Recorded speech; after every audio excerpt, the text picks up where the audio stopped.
opposite way. Coming on is Hayward. Will it hang up? It will. And the Atlanta Braves, here at the end of May, have knocked the Phillies out of first place in the National League East. They've done it with a 9-3 victory. They've also done it with a 20-win month of May.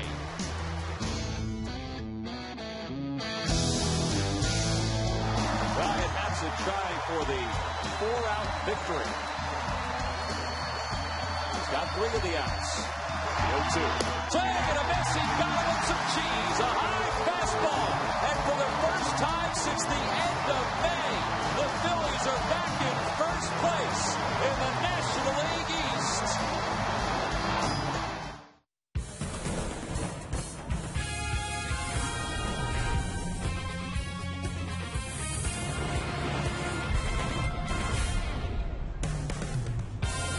Charlie Manuel says the only way to live is in first place, and that's exactly where the Phillies sit as they get set to wrap up this 4-game series against the Florida Marlins. No need for the wild card standings. The Phillies sit atop the National League East, a half a game over the Atlanta Braves, the first National League team to 80 wins. Hi, everybody. I'm Tom McCarthy, along with Gary Matthews. Wheels will be along in just a little bit. Well, baseball is a marathon, 162 games, and where you are in May is not necessarily where you're going to be in September. And, Sarge, it's not necessarily where you're going to be in October either. Well, you're absolutely right. However, the Fighting Phils have been doing just that, fighting all the way back to first place as they are half a game up. Who would have thought that? Now, you take a look at the graphic there.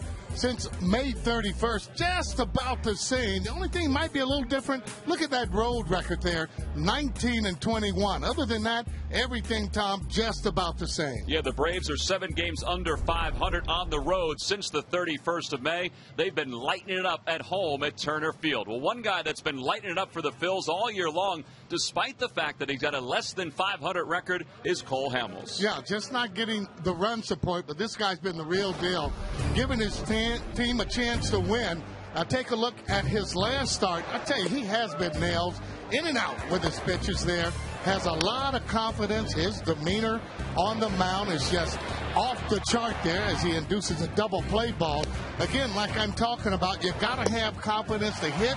You got to have confidence to pitch. And Cole Hamels has been doing just that. Now you take a look at his numbers from 09 here to this particular year, and they are just about the same there. But when you look at those hits, those are a little bit different. And look at the strikeouts, and you can't help but to look at that ERA there, 2.37 there. And the opponent's batting average is 2.37, which is incredible to think about how Cole Hamels has really strived forward here in 2010 over his last 11 games, an earned run average of 2.00. He'll be opposed tonight by Andrew Miller, a left-hander making his 3rd major league start of the season. He was 1-8 down in the minor leagues. Well, Ryan Howard continues to swing the power bat in the month of September. We'll see if it continues against the left-hander. The lineup's in first pitch when we return.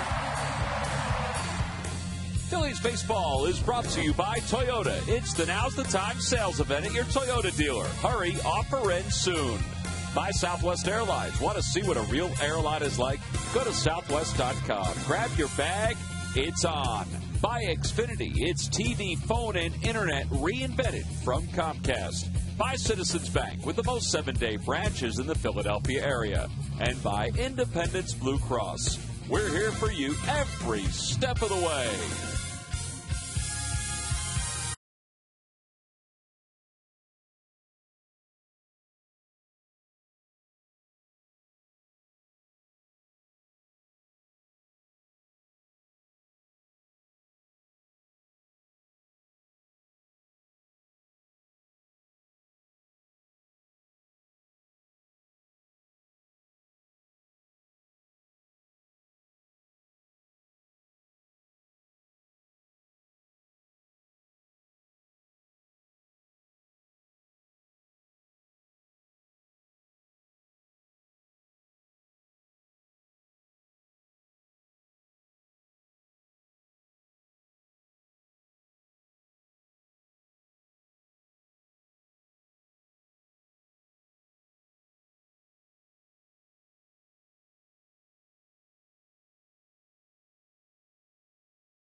taken 2 of the first 3 ball games.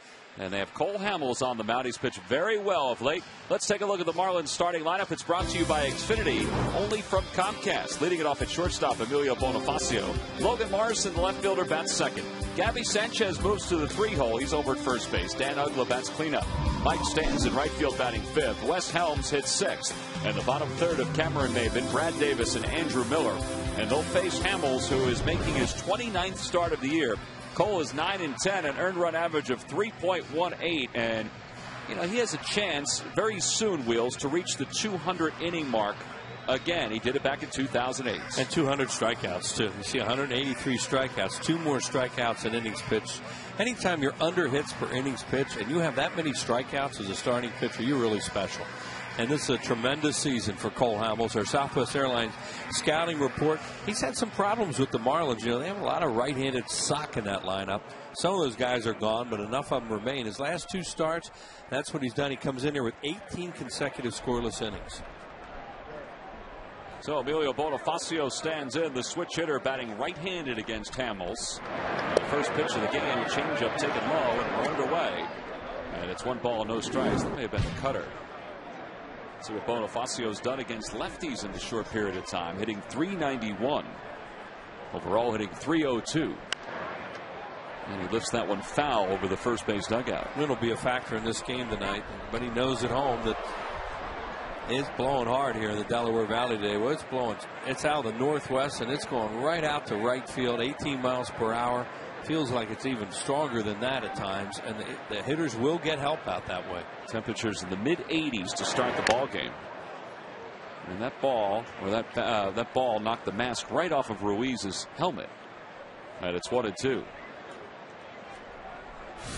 We'll make sure all the bars are in the right place after that happens. Oh, what a collision, huh? Those guys really take a beating. And that's the 3rd pitch of the game, and boink. That was a great reaction by Carlos. Yeah, oh man, already? Bonifacio in the series is 6 for 10 with 4 runs scored. He's done a nice job for the Marlins. He does this throughout his career. He'll look like he's going to be a heck of a player, and then all of a sudden he goes the other way again. So they just don't know what to think. Right now, he's playing really well. And he can play a few different positions. Yeah, tonight he's playing shortstop, whereas yesterday he played 3rd base. He's played center field during this series. Yeah, that's a really valuable player, play that many positions. 2-2 the count to Bonifacio. There's Hanley Ramirez. He has the night off, at least to start. Over to 3rd. Big hop for Polanco. And he has to hurry to throw. 1 away. Let's take a look at the Nissan keys to the game, Wheels. Well, here they come. Finally, game number 24 in 23 days. You hear that expression a lot now. Woohoo!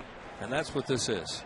And innings from Cole Hamels, Tom, they really need innings out of him tonight, because that is a tired and bullpen, and they're really short out there. It's the end of the model year, and Nissan's laying it all on the line. Nissan's bottom line sales event going on now.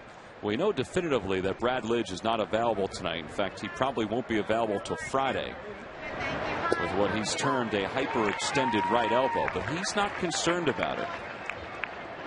Charlie does think that Ryan Matson could pitch tonight, which is good after pitching an inning in the 3rd last night.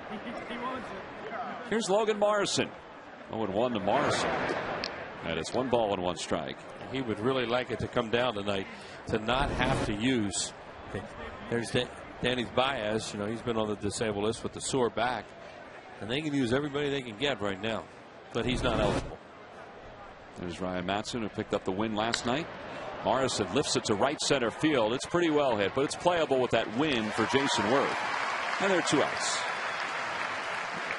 Well, he didn't hit it real hard, and that's because it looked like it cut away from him. It looked like the ball had a lot of movement away, and Morrison's a pretty good looking hitter, but he just didn't get it, because if he did, that ball would have jumped. There's Kyle Kendrick. He's available tonight in the bullpen. Rich Doobie said if they need a long man, or if they need a guy even to throw an inning, then Kyle's going to get the call. He is scheduled to pitch Saturday. At least that's the next opportunity for him to start is Saturday. Phillies have not decided whether it will be Kendrick or Vance Worley who will start on Saturday against the Mets. There's Vance. Gabby Sanchez, the hitter, and it's 1 ball and 1 strike to Sanchez. And ideally, Hamels pitches deep into this game tonight, and they don't have to worry about a whole lot of bullpen stuff. The key to Hamels always is pitch count, whether they start fouling pitches off or not.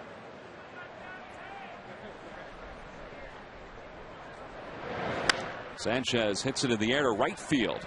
Worth on the run, battling the wind, makes a sliding attempt. He bobbles and holds on. What a play by Jason Worth. Great concentration, and the side is retired. A 1-2-3 top of the first for Cole Hamels. The Phillies have come out playing a little defense here tonight. We go to the bottom of the first. The Phils coming up.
Dividends. Having Jimmy Rollins in the middle of the order paid dividends. Let's see what Charlie has in store for us tonight. It's brought to you by Xfinity, only from Comcast. Leading it off at center field is Shane, followed by Placido Polanco, the third baseman. Chase Utley, the second baseman, hits third. Ryan Howard bats cleanup. Jason Worth is in the 5-hole tonight with the lefty on the mound. Jimmy's in the 6-hole playing shortstop. Raul Ibanez plays left. He's at batting 7th. Batting 8th is Carlos Ruiz. And, of course, Cole hits 9th. And they will face 25-year-old left-hander Andrew Miller, who's at kind of a crossroads right now, Wheels, in his career. Yeah, I mean, this guy was a #1 pick, 6th overall in the whole country back in 2006 out of North Carolina by the Detroit Tigers. And by this time, with a college pitcher that high a pick, you think he would have arrived. And he's a big, tall left-hander, as you see there. A lot of movement in his motion, and he does have command problems. He's still learning how to pitch, and he's one of those guys, as you look at the report there on him, you want to try and stay patient with him.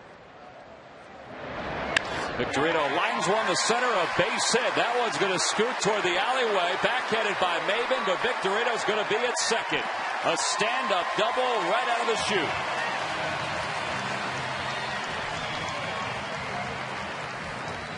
A good job by Shane. He had a big night here last night, obviously, and a huge clutch hit and then stolen base.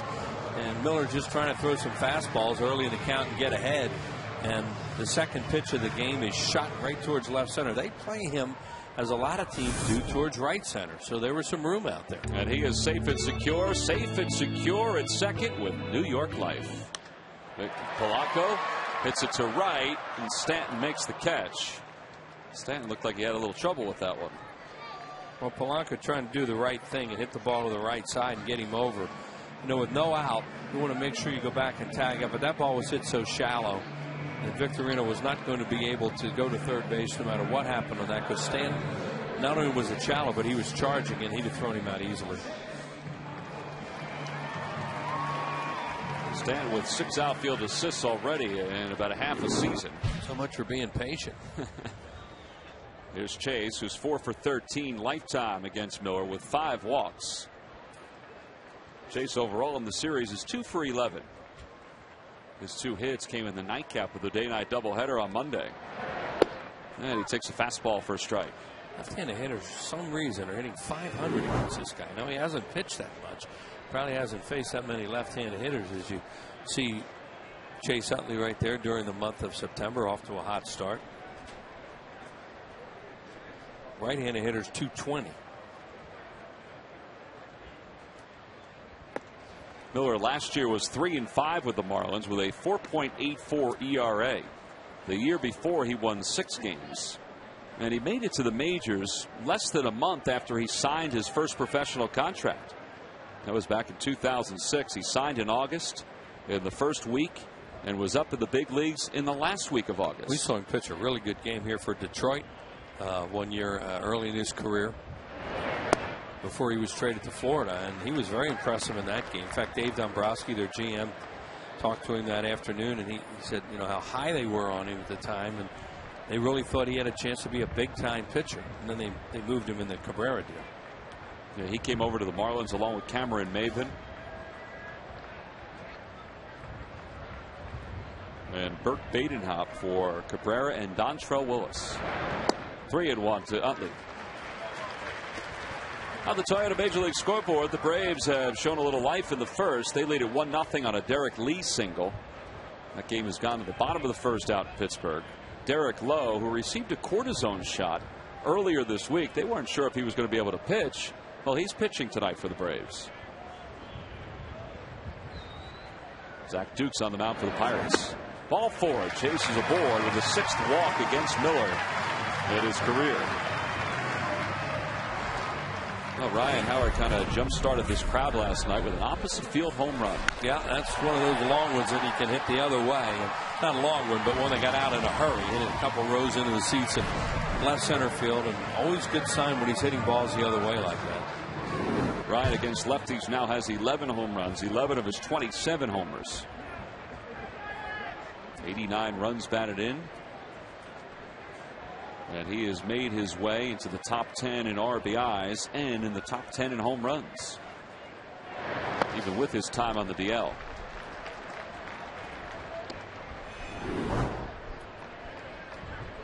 '28 career home runs against the Marlins. How about Barry Bonds, who played so many years with the Giants? Yes, he played with the Pirates too, but with the Giants, and he has 28 home runs against the Marlins. Yeah, it's hard to believe that he could hit. And Sosa.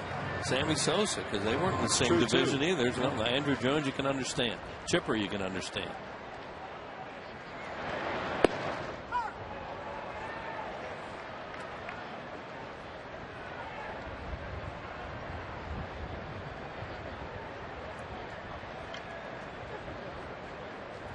One ball, one strike the count to Ryan. There goes Victorino, and a swing and a miss. Davis's throw high at third. Victorino's safe. So is Utley, a double steal. And the Phillies have second and third with 1 out. Good job, because you have to make it there, you know, and it's risky with a left-handed hitter up, and they have a clear shot at third. Even though Helms has to come a little distance, he's there easily. But he got a great jump, and Miller, with that long, tall body of his, he takes a while to unwind. 31 steals now for Victorino. 2-2 the count to Ryan.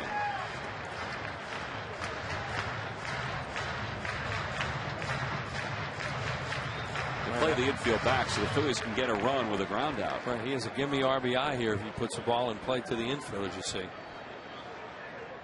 A liner toward right field. That'll drop in for a base hit. It gets away from Stanton. It was hit so hard it goes to right center, and Utley's going to score. Howard slides in safely, and the Phillies lead it 2-0. Yeah, as Tom said, it was hit so hard. They'll give him a hit and an error on that. Probably just one RBI. But my goodness, that ball ate him alive when it hit the ground. That had all that top spin on it. That's the kind of ball Stanton can hit too. Well, they're going to score that a single E9, but 2 RBIs. So they gave him the 2 RBIs. Okay. Has to be an error on that to allow Howard to go to second. And an E9, yep. Man, oh man, was that thing spinning when it hit the ground. Look at it just come up and just eat him alive. Now off to a good start. Let's see if it can continue with Jason Worth. Righty against lefty. And Jason pops it up. Right side of the infield. Ugla out into shallow right. Puts it away. 2 outs. One of the heroes in last night's ball game, Jimmy Rollins, will come up with Ryan in scoring position. Jimmy in this series is 3 for 8 with a couple RBIs. Jason took the same tack that Placido did. He got a good fastball to hit. He just popped it up.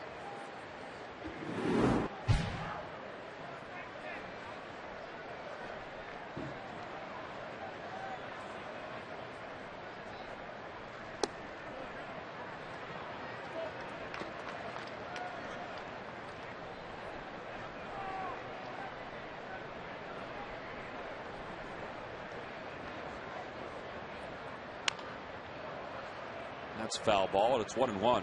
By the way, those 2 RBIs for Ryan Howard means that he now has 91 runs batted in this season. So he's well on his way to another 100 RBI season, even with his time on the disabled list.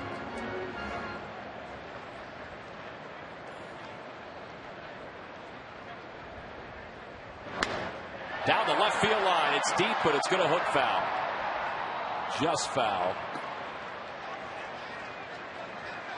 The Lucky McDonald's Phillies home run jackpot contestant is Margaret Baskowski of Hamilton, New Jersey. If the Phillies hit a homer in tonight's ball game, then Margaret will win $100.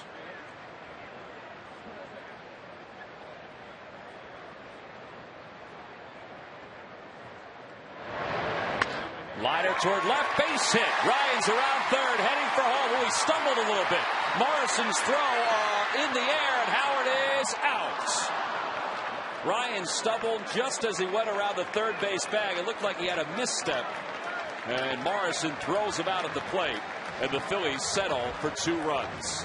They get a couple runs on the 2-run base hit by Ryan Howard. He tried to make it 3-0. Watch him go around the third base bag right there. He kind of stuttered a little bit, and he was a dead duck at the plate with the tag by Davis.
Hamels has a lead to work with as Dan Uggla leads things off. And that first pitch is inside. Looked like Hamels may have lost his footing on the mound. Uggla's 4 for 13 in the series. A couple of doubles, an RBI. 17 for 54 against the Phillies this year. And Cole falls behind 2-0.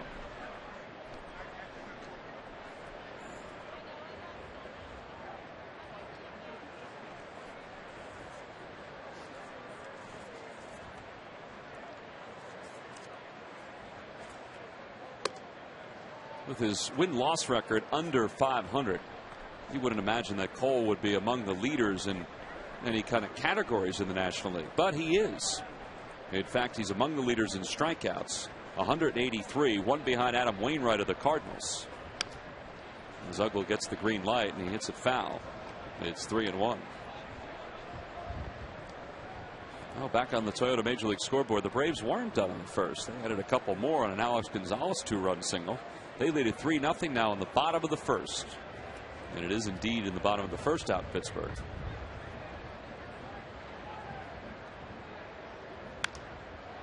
Towering fly ball to center. Victorino doesn't see it right away. Now he finds it. Can he get to it? He does. You can tell right away he didn't know where that thing was. And it's twilight right now. And that Jason Worth, and you're talking, oh, he got to come over and help. And he was there. But thankfully, Victorino found it in time. There it is right there. He has no idea where it is. He's looking down, hoping an infielder will point. Probably one of the guys in the infield, either Jimmy Rollins, Chase Utley, or both of them pointed for him. And then he at least knew a direction to look in. But the lights haven't taken effect yet. And he started late saying he got it. So Jason Worth peeled back a little bit. Here's Stanton, and he takes a changeup for a strike, and it's 0-1. I wonder if Worth saw it either. Because those can be really tough right now. Stanton has 6 hits in this series. 3 of those hits are homers. And they bumped him up to the 5 hole with Hanley Ramirez not playing tonight.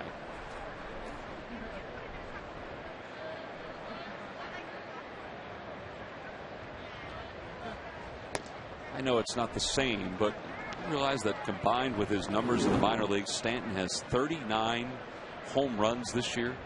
Yeah, when you watch him, I understand why he has so many homers, too, as strong as he is, because he can hit it out anywhere. Jose Bautista leads all of professional baseball with 43 home runs. And he's had his moments of struggling, but this series he's hot. 2-2 the count. Swing and a miss. He got it. Came in with a cutter. That's the first strikeout of the night for Cole. 2 outs. During the 2010 season, Turkey Hill will contribute $100 for each Phillies victory and 5 cents for each carton of Phillies Grand Slam ice cream, sold to support the Phillies youth baseball and softball programs. Now with 2 outs, Wes Helms is the batter. Phillies have handled Wes Helms this year. You see, he's 0 for 5 in the series. But during the season, he's 2 for 20.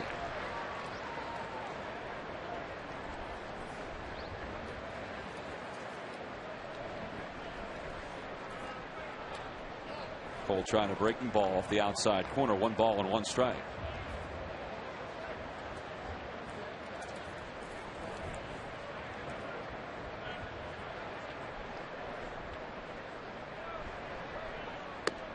Two and 1.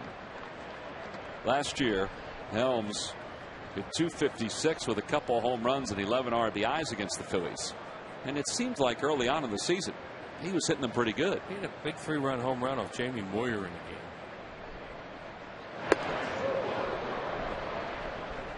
That's a really good pitch for Hamels to throw. You know, he opens up the outside part of the plate if he wants to go out there now. Then you also can cut it in on him because Helms is going to think the ball's going to be away. He may dive and get jammed. That thing can do 2 things. A liner toward left that's going to drop in for a base hit. First hit of the night for the Marlins. They threw him another fastball just out over the plate. So a 2-out single for Helms. Hey, visit the official online shop of the Phillies at Phillies.com. Browse the largest selection of official gear, including the latest apparel, nostalgic memorabilia, and authentic classics for the whole family. Get your gear straight from the official source, the Phillies.com shop. Accept no substitutes. I was in the Majestic Clubhouse store today, and I know they have similar items online, but they have some great throwbacks. Phillies stuff in the Majestic Clubhouse store. The old maroon color, the old Phillies P. They do a great job in there of trying to supply all tastes, ages. 2-0 the count to Cameron Maybin.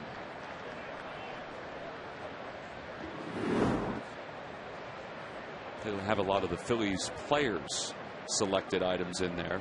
Clothes that they've designed that they have for sale.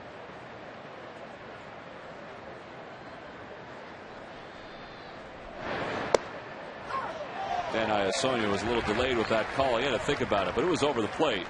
2-0 changeup, and it's 2-1. Dan Iasonia is a guy we see a lot in spring training. Seems like he has a ton of games in Clearwater.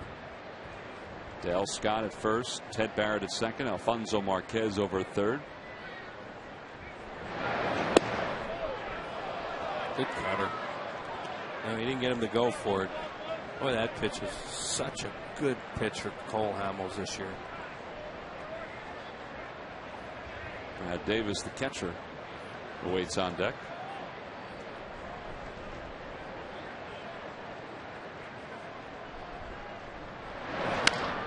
Left side, right past Polanco into left field. And it's a base hit for Maben. Back-to-back singles for the Marlins with 2 outs.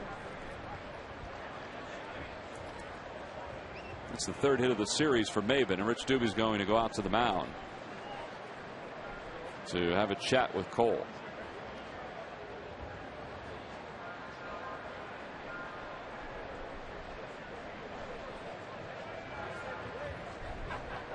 Well, prior to the ball game tonight, this is Roberto Clemente Day around Major League Baseball. In fact, the base paths, or the bases, I should say, have a placard honoring Roberto Clemente. David Montgomery, the president of the Phillies, presented Shane Victorino with a trophy honoring his community service with the Phils, and he is the nominee, this year's nominee, from the Phillies for the Roberto Clemente Award. Roberto Clemente was such an unorthodox, great player. Could throw, could run, and could hit. Way above average on all counts. And he had one of those styles where everything looked like it was flying away. You know, arms all over the place, legs all over. Nothing looked pretty with Roberto Clemente, but he was good. A little like Vladimir Guerrero. Exactly. He was that kind of player. Long arms. Change-up nub to the right of the mound, and Hamels will just tag Davis, and the side is retired. 1 unassisted in the book. No runs. 2 hits. 2 men left. We go to the bottom of the 2nd. Phillies are up by 2.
Out to Stu Bradley, hear from all your favorite Eagles as the Birds prepare to embark on a new season. Watch Meet the Eagles Marathon starting Thursday at 7, only on Comcast Sportsnet. Comcast Sportsnet's done a great job getting everybody ready for the upcoming Eagles season. And they've been able to dissect all of the key positions. NFL is right around the corner. It's that time of the year where the NFL is ready to kick off, and we're going headlong into the playoff drive here in Major League Baseball.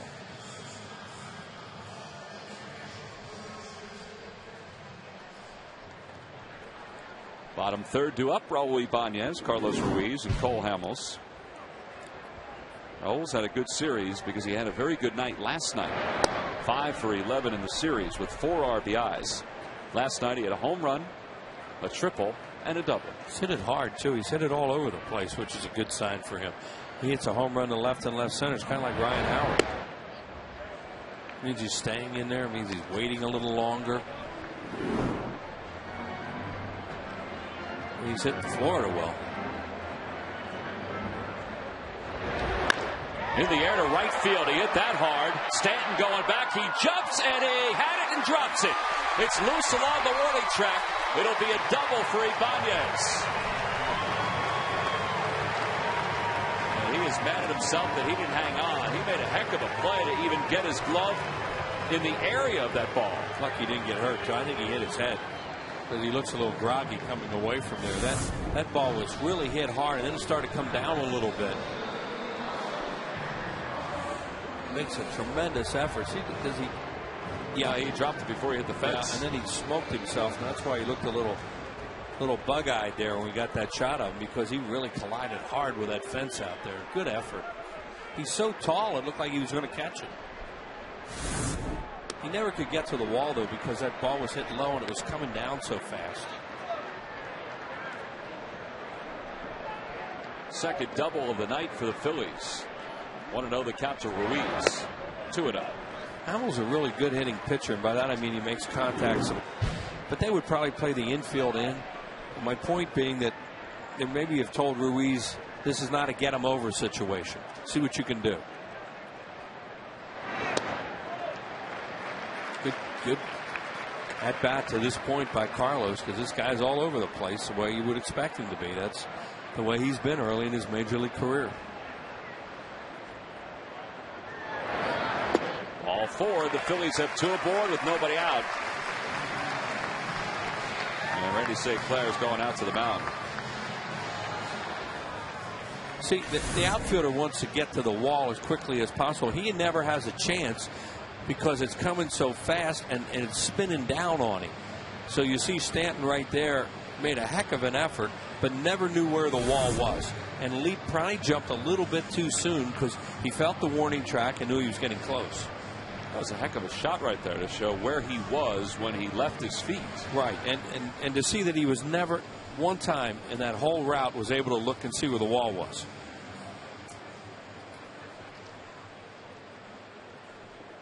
Well, he is a good one, just 20 years old. So now Hamels will be up there to try to sacrifice the runners up a base. Now, neither runner is that fast, so it's going to have to be a good bunt by Cole.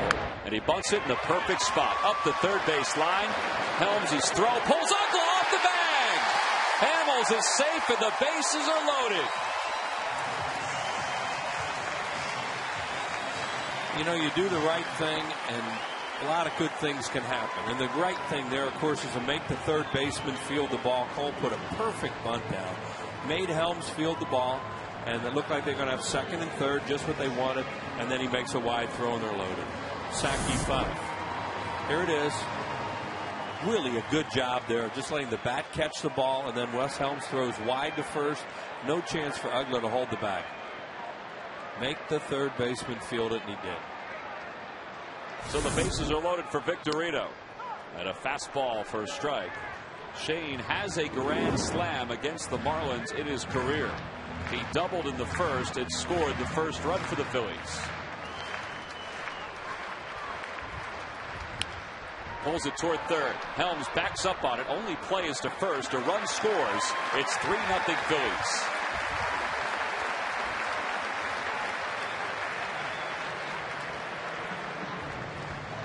'62nd RBI for Victorino.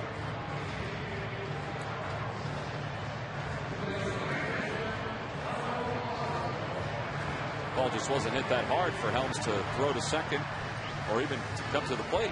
Yeah, it's hit to his left too. He would have had a pivot and throw home. It was way too risky a play for him to make with nobody out on the top of the order up.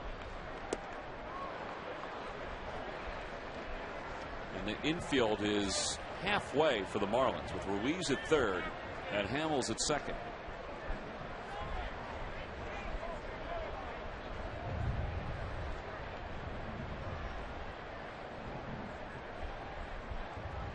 This is not 100% go on contact play because Utley's on deck, even though it would be 2 outs. So just depends on whether they think they should try it or not. And Charlie has already sent that information to Sam Perlaza.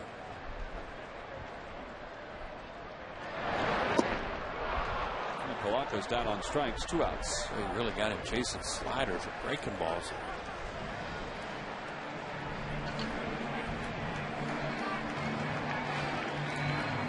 Polanco very anxious with the runners at second and third. And not his normal good. That was a curveball. And a good one. Not a strike, but he chased it.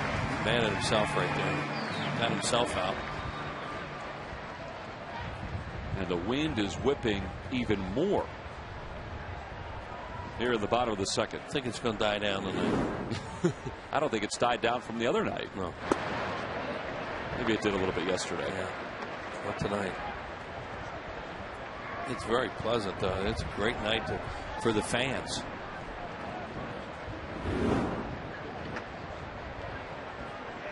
Chase walked and scored his first time up. And he takes a breaking ball for strike one. Phillies would love to get more than just one after having the bases loaded and nobody out. And the top of the order up. You should always make a team pay for that mistake that they made with a pitcher. Inside, 2-1.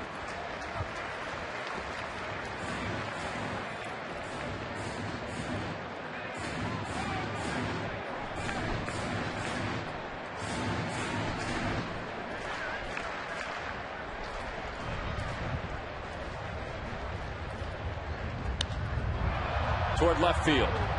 Logan Morrison calls off Maben, and he puts it away, and the side is retired. The Phillies leave two in scoring position. They get one on the ground out by Shane Victorino. We go to the third. It's 3-0 Phillies.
Phillies.com. Go to the fans section for all the information, and please submit your answer on the subject line.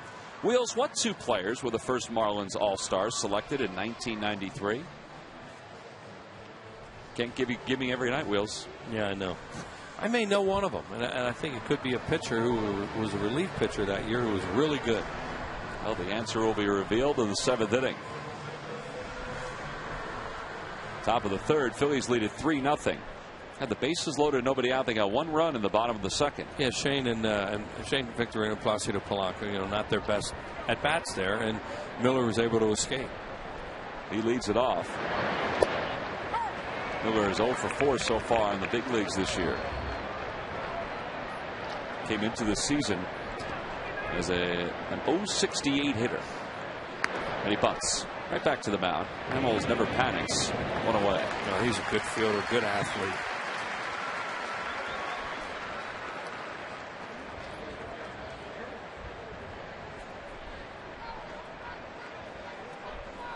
Cole this year, as we mentioned, is 9-10. His earned run average 3.18. Since the All-Star break, he is in the top 15 in overall earned run average. I mean, that says a lot, even with all the no decisions and losses that he's been saddled with. Been really good all year. Just a tremendous comeback season for him. Adding that cutter, improving his velocity.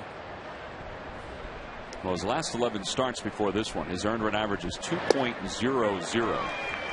And the Phillies scored 19 runs in those 11 starts total. Tough to win. Look at that. Listen to that Padres-Dodgers game going on last night. And Latos set a record 16. They say 16 straight starts, 2 runs or less. 2 or less. That's pretty impressive. Amazing. 2-2 the count to Bonifacio. He gave him 7 innings last night, 2 earned runs, and they eked out a 2-1 win and won 2 in a row after 10 straight losses. Yeah, they won last night. The Giants won last night. Rockies won last night.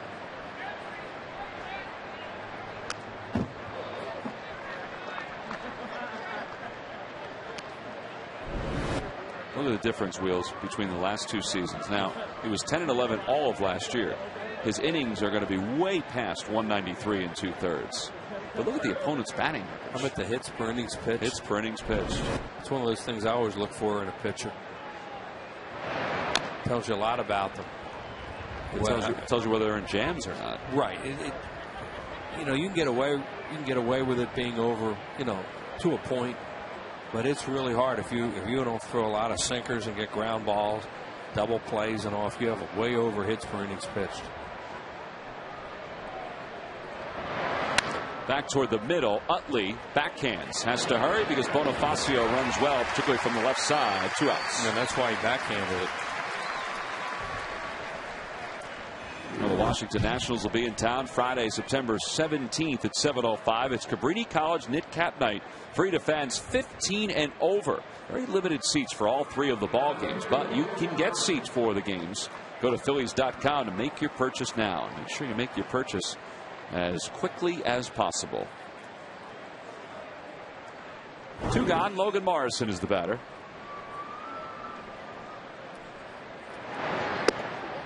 And a curve up high, 1-0.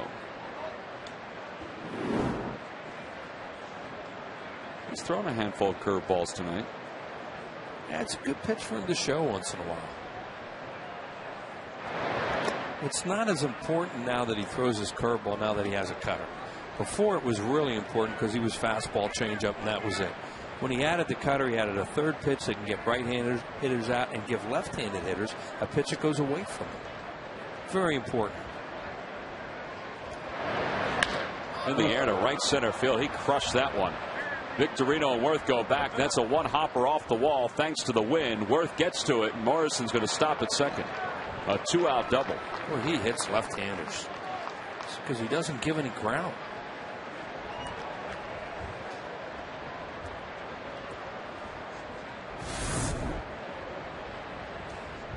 Fastball down. You see Cole's expression right there. He knew that thing was going to take a long ride, and the 1-hop off the wall and then get it back in quickly. He could have easily had a triple on that, but with 2 outs and down by 3 runs, he stopped at second. This is a different night. That ball's into the Phillies bullpen. Yeah, the wind knocked it down right out there. Where it's really going to carry is down the line and right. Gabby Sanchez flying to right his first time out. Jason Worth made a heck of a play. If you hit the ball high in the air to left and left center, it should get knocked down.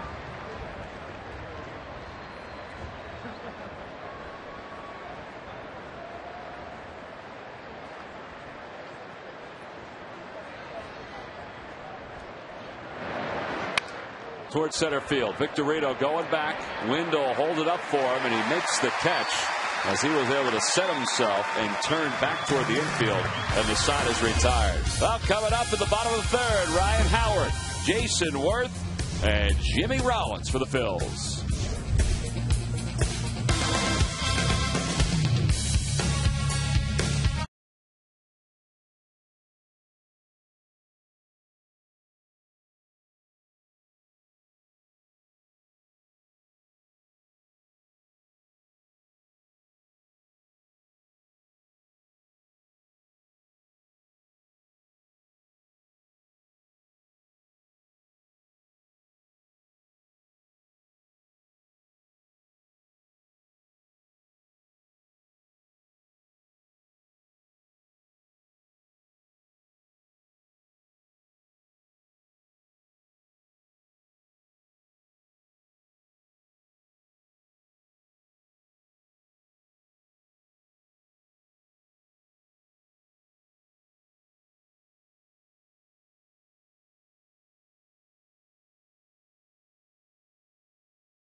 Live. Go to southwest.com. Grab your bag.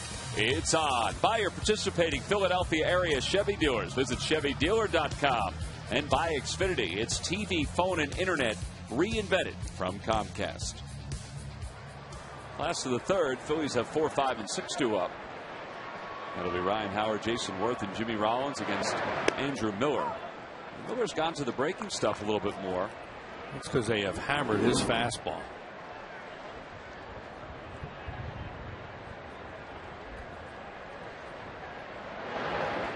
Miller this year pitched mostly in Double-A, which is odd since he's been in the majors since the year he was drafted in 2006. But in Double-A, he was 1-8 for Jacksonville. And a lot of his problems due to command. Now, he gave up more than a hit per innings pitched. He's from Gainesville, which is not that far from Jacksonville. And it was almost like being at home for him pitching a Double-A this year.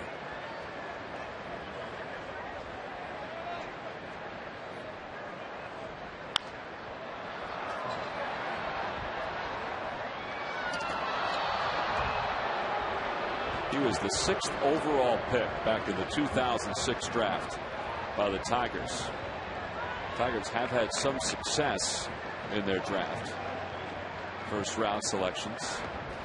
As Howard checked his swing. No swing, says Alfonso Marquez.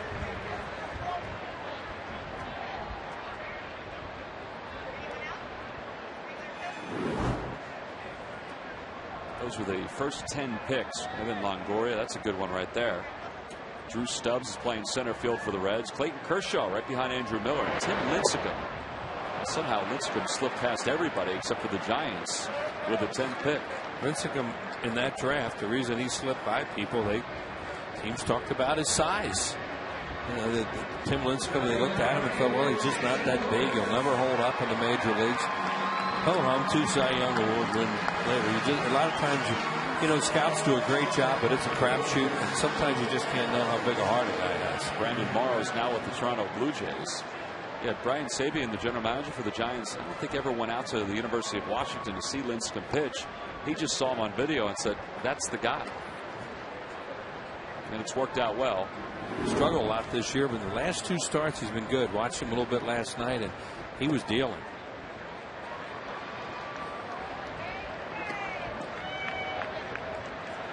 Two balls and no strikes to Jason Worth. Jason popped to second his first time up. And he hits that one toward third. Sliding grab by Helms. And he flips it across the diamond in time to get Jason 2 away. Oh, with the 2 miscues the Marlins had in the first 2 innings. That's a good play right there.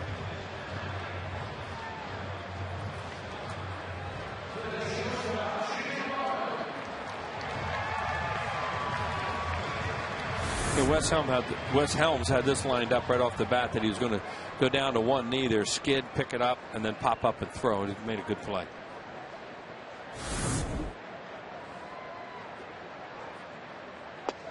Jimmy, his first time up, single to left, and Ryan Howard was thrown out trying to score from second on the play. Single for Jimmy, his 4th hit in the series.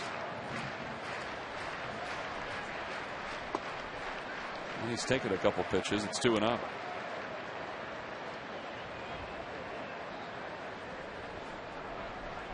On the Toyota Major League scoreboard, Derek Lee has a second RBI and a bases loaded walk. Zach Duke must be a little wild tonight for the Pirates. Or the Braves are saying, all right, enough. We got to get a win out of the series.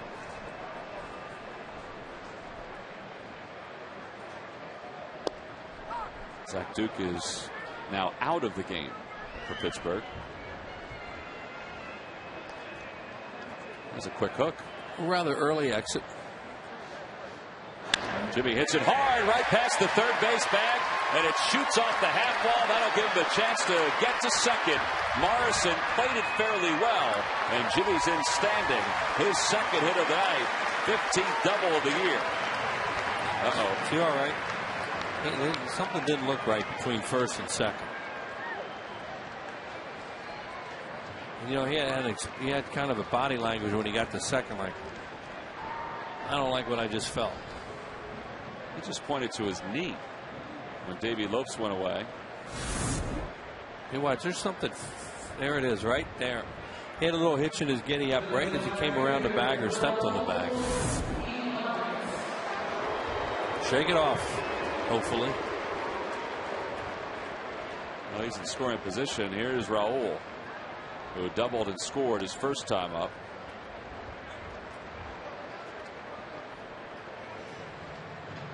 He's tiptoeing around a little bit out there at second base, so we can only hope that, you know, he just did something to shake off quickly. See there? Sam Perlaza, of course, saw all this, and, you know, he has to be careful now trying to score him. Very good arm in right, very good arm in left, and a pretty good arm in center in Cameron Maven. 2-0 the count to Ibanez.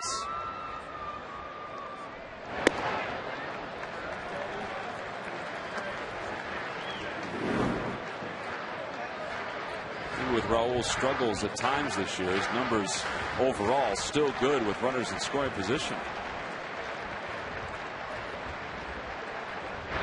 And there's ball 4. The Phillies have 2 aboard with 2 outs. Hey, don't forget, although tickets are moving very quickly here in 2010, there's an opportunity for you to put a deposit down for full and partial tickets for 2011. There are 5 different partial plans to choose from. Go to Phillies.com to get more information or call 215-463-5000. 2 away. Here's Carlos Ruiz. And he lines one to left field. That's going to drop in front of Morrison. Rounding third, heading for home is Jimmy. He's doing it very slowly. The throw to the plate on one hop. He's safe at home plate.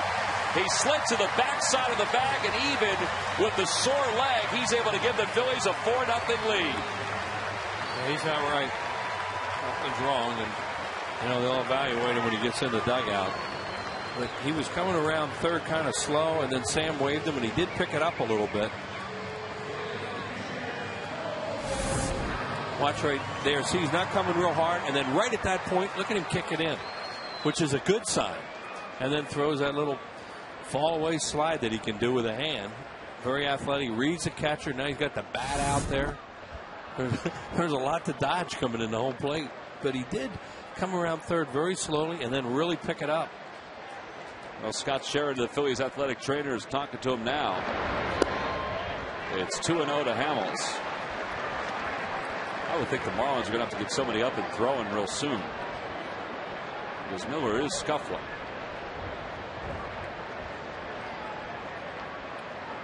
That looks like it for Jimmy Rollins for tonight.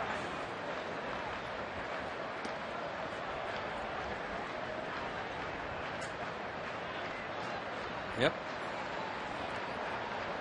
Heading down the stairs, so I'm sure we'll see Wilson Valdez. 2-2 to Hamels. Shame because Jimmy's really starting to swing a little bit better, hitting balls hard. That's what happened when he hurt his calf. He was hitting the ball so well in the first week of the season.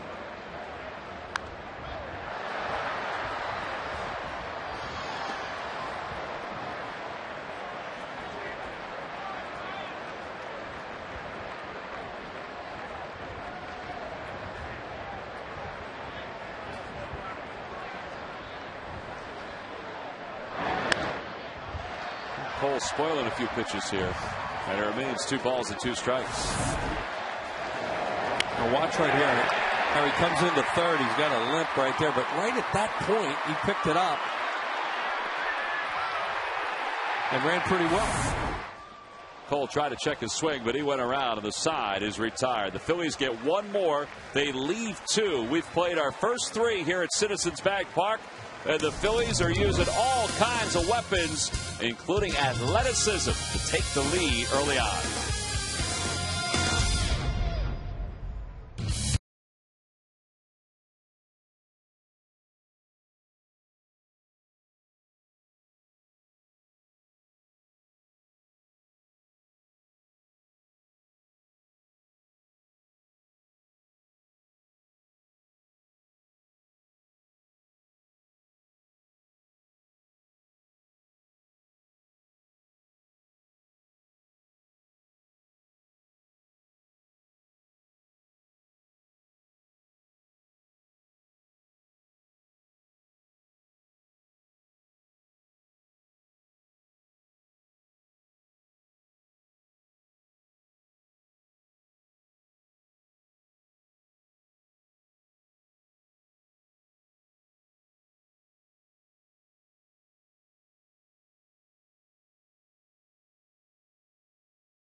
We enjoy Green Mountain K-Cup coffee. Brewed fresh every cup and delivered by W.B. Mason. For a great cup of coffee, who but W.B. Mason? Oh, we go to the fourth. The Phillies lead it 4-0. The food's going down pretty well right now with the Phillies on top. 4 runs on 6 hits. That looks like a little Bulls barbecue right there. Sure does. Harry Matthews joins us here in the fourth. Sarge, you and I both know a thing or two about Bulls barbecue. Yes, we do. Dan Uggla leads it off for the Marlins. And he takes a pitch down and away. It's 1 ball and no strikes. Uggla flying out to center his first time up. He's 0 for 1.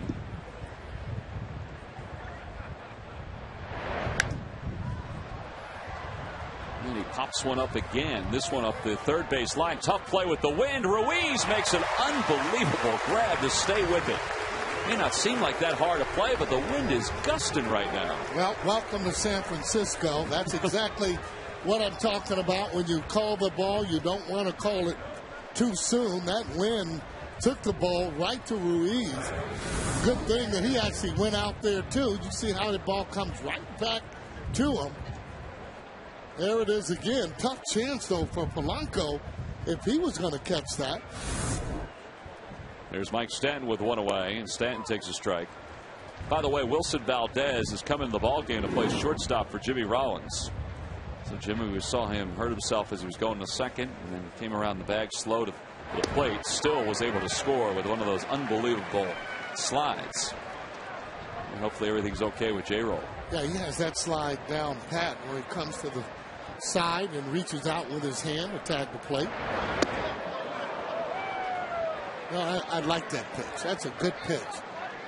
Getting those guys off the plate, not wanting them to feel comfortable, and now that outside part of the plate is open up. This is a good old-fashioned fastball as it comes up and in. Another one, and he fouls it back. And it remains 1 ball and 2 strikes. Yeah, I think that's where you have to pitch him. It's up and in.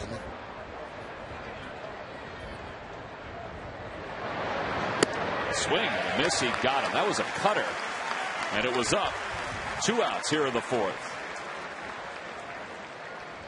Only the second strikeout for Hamels, but he's using all of his pitches. Yeah, this is a good pitch, and that ball is up and away. He has a tendency, Stanton here, to hit those balls that are down in the zone and hit them a long way. Wes Helms had the first hit for the Marlins, his first time up.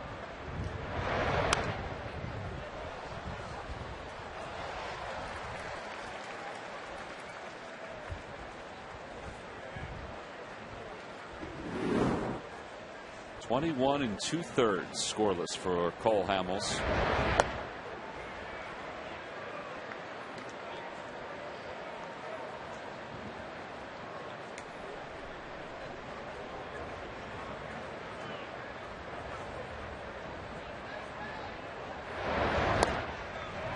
Boy, filthy change up going away. If you've seen the fastball, 92, 93, and then you get that changeup, 81, 82, pretty difficult to hit.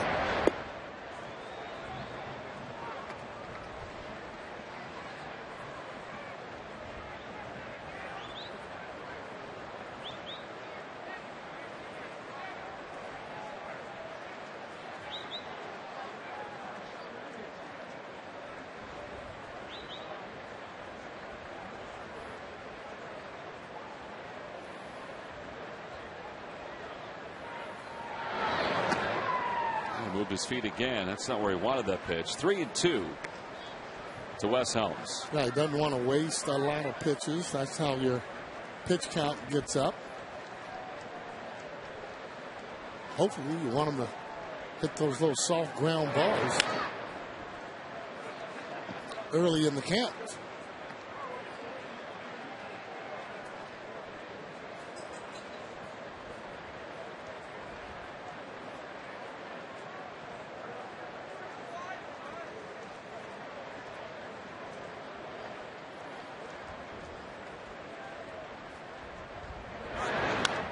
The foul ball, so it remains 3-2.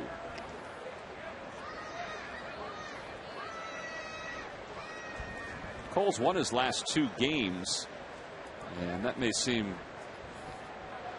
normal, but it hasn't been for him this year. No.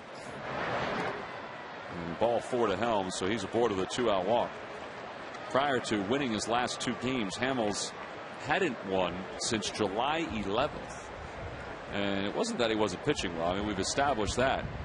They just didn't score runs for him, or he would be a hard luck loser. Amazing to think that he went that long without a win. Yeah, and really, basically, no run support for him to win those games. He's kept the ball club in games in order to win them. On the outside corner to Maben, it's 0-1. Maben singled to left his first time up.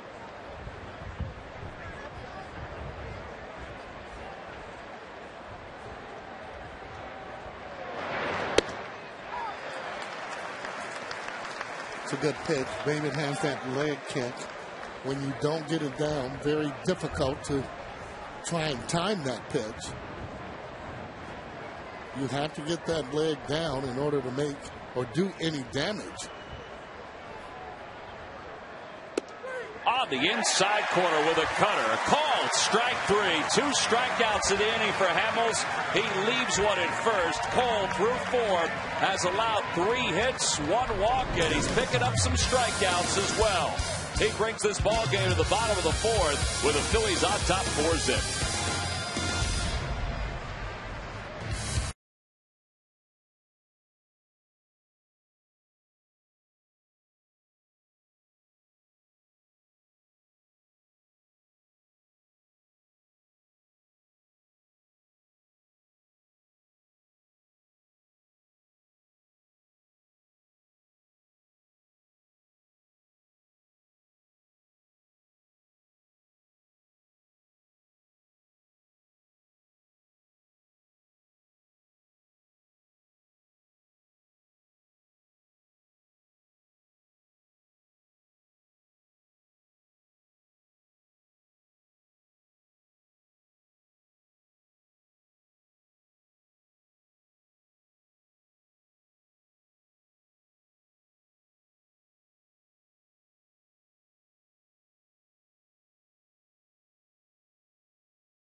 Sterilized. Go to Southwest.com. Grab your bag. It's on. By WB Mason. Who but WB Mason for amazingly low office product prices. And buy your local Dodge dealers. Well, bottom of the 4th, Phillies lead at 4-0. Another sold-out crowd expected for tonight's game. Folks are following the out-of-town scoreboard here at the ballpark. They can see the Braves are putting a whooping on the Pirates right now. And they are following the scoreboard, as we found out last night. Braves lead that game 8-0. This place was electric last night, Sarge. The Phillies on the verge of getting back into first place. Well, it's been a long climb to get back into first. Rather have someone chasing you than you chasing first place team, as Braves are up there. Martin Prado a 2-run single. The count is no balls and 2 strikes to Shane. Well, Bonnie will track that one down and make a young fan happy. There you go. A tricky hop off that rail. Not an easy play.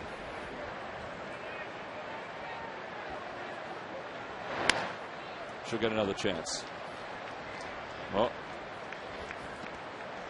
ball didn't carry him that time, but she took a different angle after it. That's what you call an adjustment.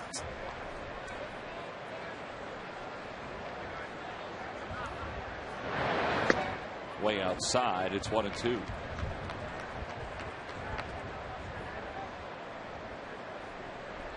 Well, something about this leadoff spot for Victorino, Sarge. Has an RBI tonight, a double and a run scored. 6 hits in the series. As he loops that one to center, it'll hang up for Maven. One away, but Victorino, his on-base percentage is not great overall, but in the leadoff spot, it's very good. His batting average is .275 in the leadoff spot, with 11 home runs and 38 RBIs. And, you know, he seems to be comfortable in that spot. Yeah, I think you can put him just about any place from first, second. He can hit 6 as well. But I think getting it started, for some reason, it seems like when he gets runners in scoring position, he tries to do maybe a little bit more. Leading off, he realizes, hey, I'm just trying to get on and making solid contact. He did that last night in the 8th when he got on and scored on Polanco's base hit. And Polanco picks up the hit here. Oh, this guy can just hit.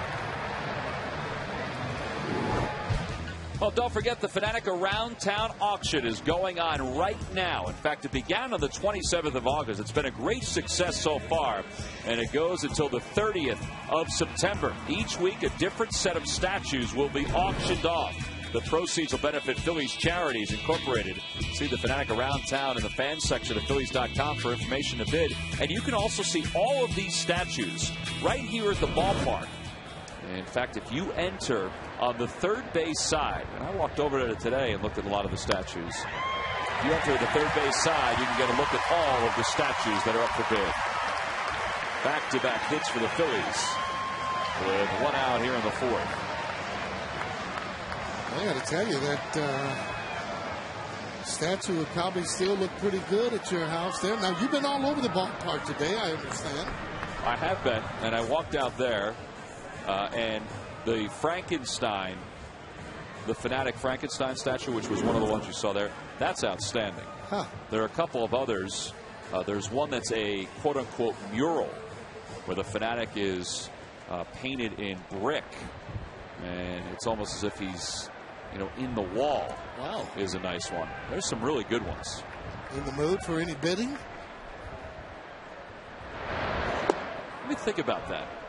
They're awfully big, but they're for a good cause. Got a big backyard or family room that you and Meg could have that in. Yeah, the only problem is, Sarge, that if it was in my family room, there'd be a lot of clothes hanging on it. 0-1 the count to Ryan Howard. 1-1. On the Toyota Major League scoreboard, Cardinals have taken a 1-0 lead over the Brewers. Albert Pujols, his 36th home run of the year. Last night, Trevor Hoffman picked up his 600th career save for Milwaukee. Yeah, congratulations to Trevor on getting that milestone. I think there was a point this year where he didn't think he was going to get it. Well, he's getting older, and pitchers aren't moving the way that they normally move. He's not intimidating hitters like he used to with that changeup. Fastball, not as hard.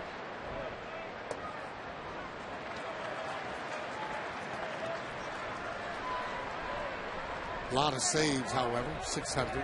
First person to reach 600 saves in Major League history.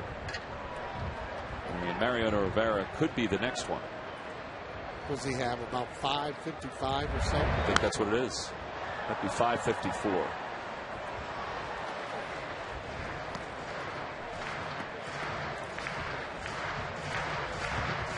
I mean, if you're a young pitcher, and if that's your goal is to reach 600 saves, because that's the, you know, that's the carrot right now. That's a lot of saves. Ryan Howard sends it in the air, deep to left field, into the wind. Morrison is back, and it is gone. A 3-run home run the opposite way again for Ryan Howard. And the Phillies have blown this baby wide open. It's 7-0 here in the 4th. Well, one of the reasons that Ryan Howard is able to get those 100 RBIs is just because he can hit those 3-run home runs. Watch how he stays on this breaking ball. Oh, my. There it is again, but notice not trying to pull the ball and hitting it the way that he should with his arms as he goes out and nails that ball. 28 home runs for Ryan, 94 runs batted in. And Margaret Baskowski of Hamilton, New Jersey, you've won $100 courtesy of the McDonald's home run jackpot. Look at those September numbers. It is true to form. And they're deciding now who they're going to get up, because Andrew Miller is getting hit pretty hard through the first 4 innings tonight. 94 RBIs for Ryan will move him into 4th place in the National League. Carlos Gonzalez has 100 RBIs. And Ryan, now with 94, is behind Joey Votto and Albert Pujols. And he's missed a lot of time, so you can see what kind of production he would have. Well, Jason knew that was a strike, and it's the second out. What is it, Sarge? I mean, why September? Why does he have such a good feel for the last month of the season? Well, you know, just, again, salary drive, and obviously he doesn't have to worry about that. Not for a long time. It's a lot of pride that you have in hitting in September, and you can judge a lot of players by their performance in September because you play just about all year long. Wilson Valdez hitting for the first time, gets a base hit. 3 hits for that 6-hole tonight. Yeah, that 6-hole is pretty hot.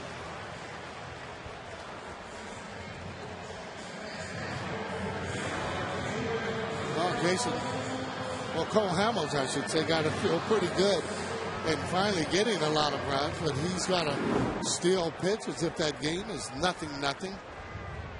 He has been concentrating on the mound and making good pitches tonight.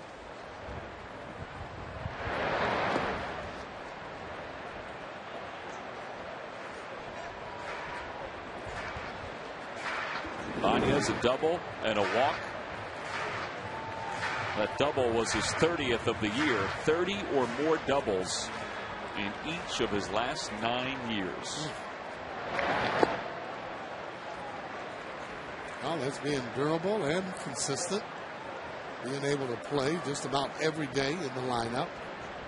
But more importantly, being able to produce. Liner to right. That's going to drop in for a base hit. Valdez read it well, but he'll hold up at second. And he better get back. Ooh, Bonifacio dropped the ball. But it was a race back to the bag. You know, plays like that I don't really understand. I mean, that's right in front of him where you really don't need the coach. You're not going to go to third base. And then you take a chance on getting into it. Now, he has that all the way. Now, see, now he doesn't really get back right away. And then he almost jams his foot on the back.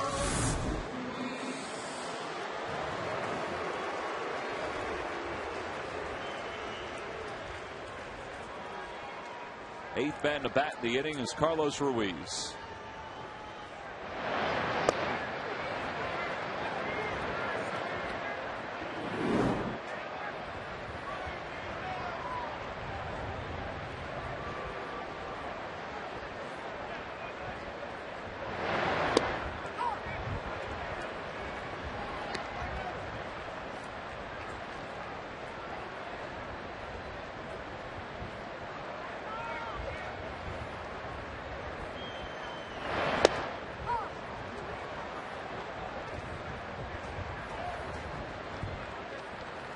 Chris LaRue is throwing in the pen for the Marlins. Ball nearly got Ruiz. 2-2 the count.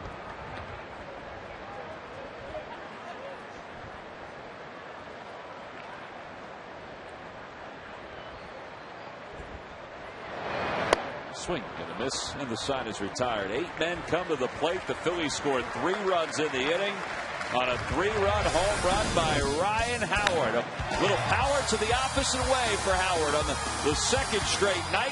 We go to the 5th with the Phillies on top 7-0.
Tonight on Sports Night, get highlights and analysis of this ball game with Leslie Goodell's live report for the ballpark. And Derek Gunn is the latest from the Eagles as Kevin Cobb prepares for Sunday's season opener against Green Bay. All this and more on Toyota Sports Night after the game right here on Comcast Sportsnet. Brad Davis leads it off against Cole Hamels. And he lifts it to right. Easy play for Jason Worth. 1 out. Sarge Cole is pitching with a 7-run lead tonight. Now we look at the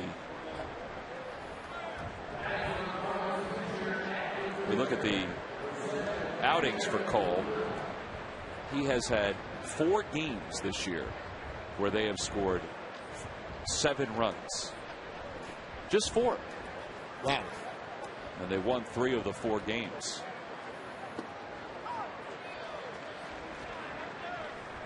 It's not a lot for a pitcher. No. But I'm sure, though, let's face it, he'll welcome any of those runs. You just never can tell. It's just one of those things, for no rhyme or reason, why they haven't been hitting when he's been pitching, but hasn't been by himself. They've spread that around. Roy Halladay's had that same similar luck. 2-1 the count to Hector Luna, the pinch hitter. Now the Phillies average a little over 4 runs per game. Cole doesn't usually get that. Left side, Valdez charges well, throws off balance, 2 outs. Well, it just shows that arm off again. He can throw on any foot because his arm is so strong. Has a lot of confidence in playing shortstop. That is his favorite position to play, and he can't play the other ones. He's proven that. And can play some outfield. And take a look how he just comes in, eats this ground ball up, throws on the wrong foot, and right there. Bonifacio takes a changeup for strike 1. Bonifacio's grounded the 3rd. He's grounded a 2nd. 0 for 2.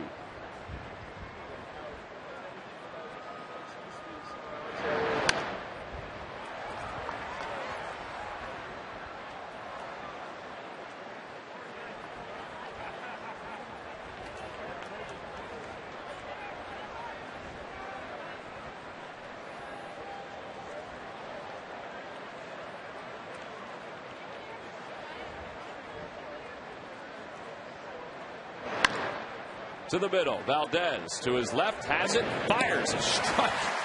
Man, did he have a lot on that throw. And Bonifacio is retired, and so is the side here in the 5th. 1, 2, 3 go the Marlins. We go to the bottom of the 5th.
The Phillies, an extraordinary tradition. It's a hardcover coffee table book, and it is the definitive pictorial history of the Phillies. Is now available at the Majestic Clubhouse store or online in the fan section at Phillies.com, or you can call 877-GO-PHILS. It is a 252-page book. It covers the 128-year history of the ball club. And what a history it has been. What recent history it has been for the Phillies.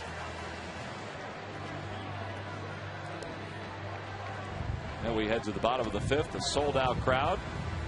Chris LaRue is the new pitcher for the Marlins. 17th game for LaRue. 6.35 earned run average. Andrew Miller goes 4, allows 11 hits and 7 runs, 3 walks and 5 strikeouts. And it'll be Cole Hamels in the top of the order for the Phillies. Well, they handled Miller pretty good there, having great at-bats against him and really making solid contact, capitalizing on some of his mistakes.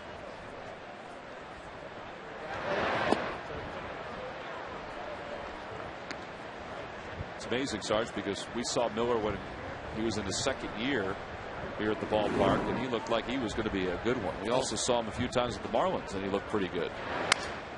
Sounded like Cole broke his bat. Helms cuts off Bonifacio. They're not going to get him. I tell you, Cole runs pretty good. Good athlete. As he kind of smelled that hit. Almost as if it was a swinging bunt. Take a look at it, and he is off to the races. Kind of looking at it all the way. Once he gets there, he just sprints and kind of makes that easily.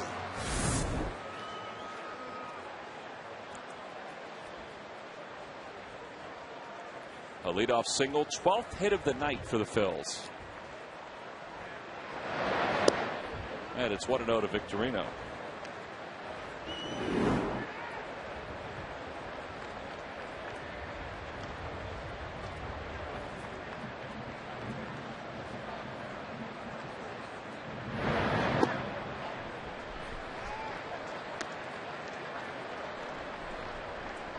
Shane doubled and scored back in the first, picked up an RBI in the second.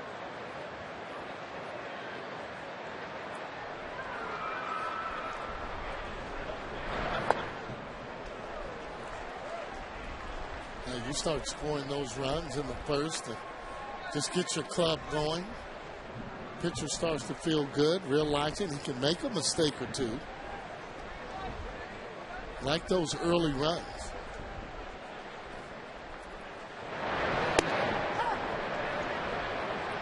The Phillies haven't enjoyed, that kind of prosperity recently, where they scored a lot of runs early and they could front run for the rest of the game.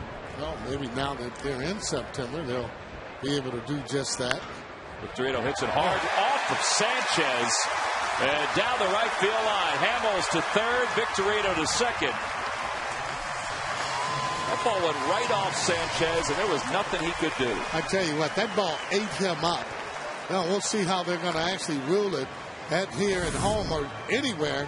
Take a look at that top spin on the ball as it eats him up. I'd give him a hit on that since it was just hit so hard. Well, you're not the official scorer, Sarge, so they've given him an error. Well, but he's still safe at second. Well, safe at second, and you're right. Safe and secure with New York Life. New York Life.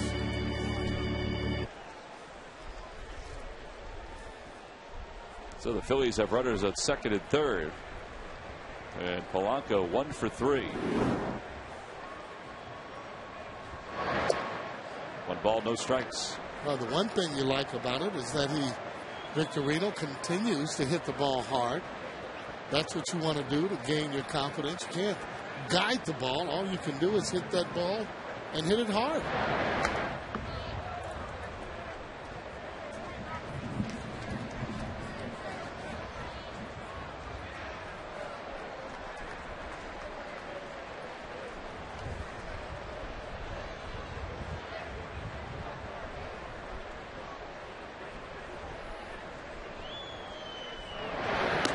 Off the glove of Davis. Hamels isn't going anywhere. And good that he didn't, because he would have had to have slid, and the ball was right back to the catcher. No chance to get home. And not only that, 7-0, you don't want to take a chance unless you can just walk right in at this particular juncture of the game.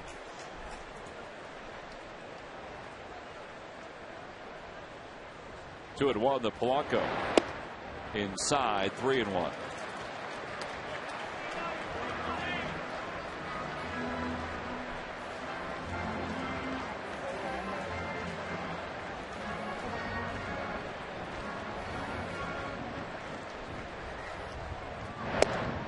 And the Phillies have the bases loaded for Chase Utley with nobody out.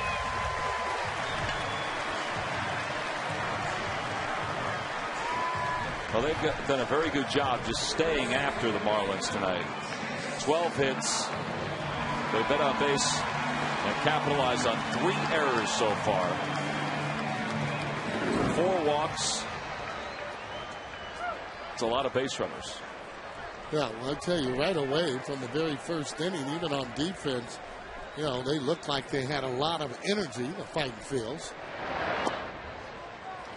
Well, Jason sliding, catching the ball over there on that right field line, and really getting to it quickly.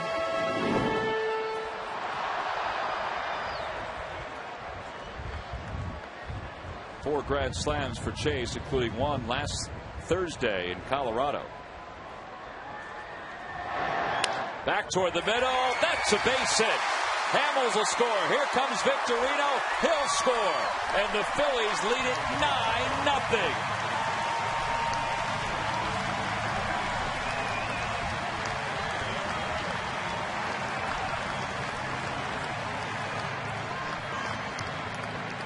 Years past, I think everybody's used to this kind of game. Not tonight, or not this year. That ball right up the middle there, Tom. There, ball on the outside part of the plate. You have a good runner on second, and Victorino knowing he's going to score as he comes into your pitcher. So a 2-run single for Chase. He has 2 runs scored, 2 hits, 2 RBIs tonight. Victorino has scored twice. And here's Ryan Howard. 5 runs batted in for Howard. And he takes a strike. It's 0-1.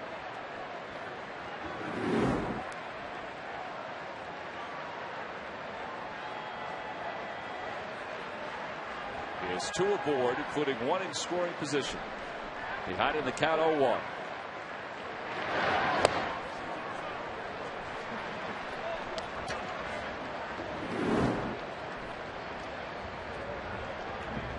That's a little production right there. 9th career game with 5 RBI or more.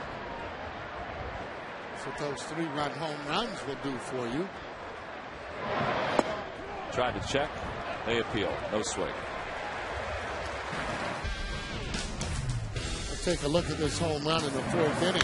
Picked on a breaking ball up in the zone. Wouldn't quite call that a hanger, but he banged it anyway, staying right on the ball. Ryan's career high for RBIs in a game is 7. He did that back in 2006 against the Yankees.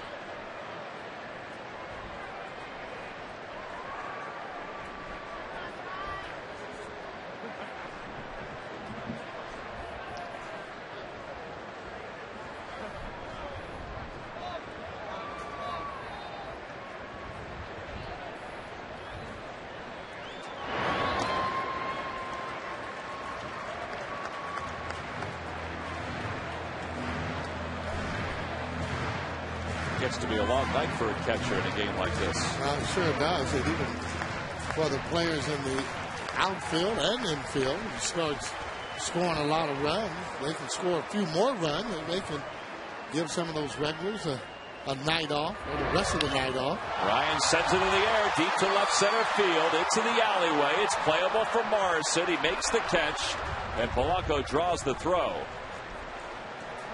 1 out. Now that one up just a little bit too high. Get it more on the line, he'd have a chance to really Get that ball out of there. You see where the pitch is. That ball going away. And he catches it on the end of the bat. Is the only reason why it didn't go that out of the ballpark. Gives you an indication of how strong Ryan Howard is. This is Worth 0 for 3 tonight. Popped up to second, grounded to third, went down looking in his last plate appearance.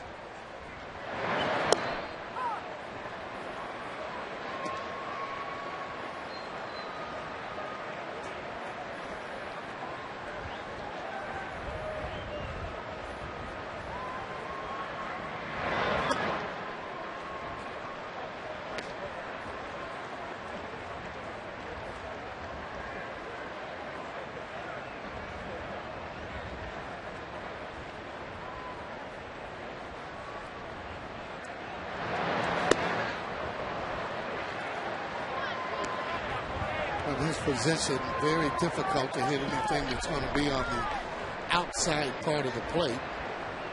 That slider's a tough pitch because it breaks late. And Jason stands a little far from that dish. See how far he is from the outside corner.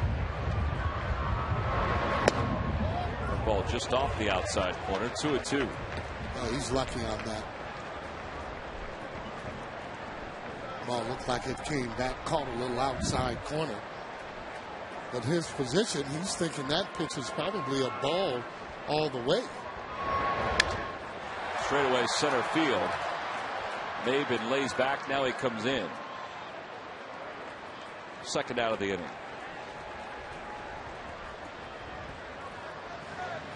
Jason's 0 for 4. The Phillies have scored twice in the inning. They sent 6 men to the plate in the first. They sent 6 to the plate in the second. Same thing in the third. 8 to the plate in the fourth. And this is the 7th man to bat here in the 5th.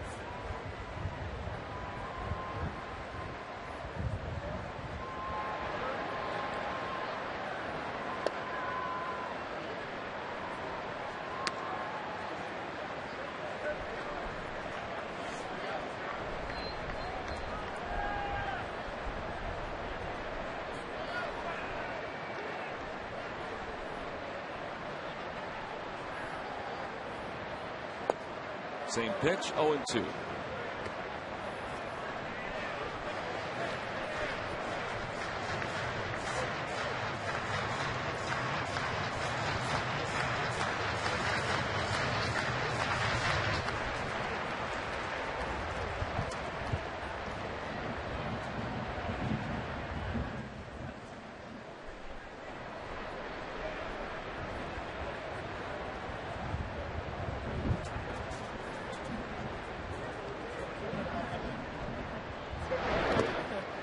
Davis blocks it, and it's 1 ball and 2 strikes to Valdez. Sarge, we were talking on Monday night in the second game of that day-night doubleheader. The Phillies were hitting the ball pretty good. We were saying, all right, 1 game doesn't mean you're out of it. All right, this is 3 games now. Are they closer? They look like they have been. They're making a lot better contact, even though Valdez strikes out on the slider. Well, they scored 2 more in the inning. Ryan Howard, he's had some contact tonight. We go to the 6th. It's 9-0 Phillies.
is Chase Utley.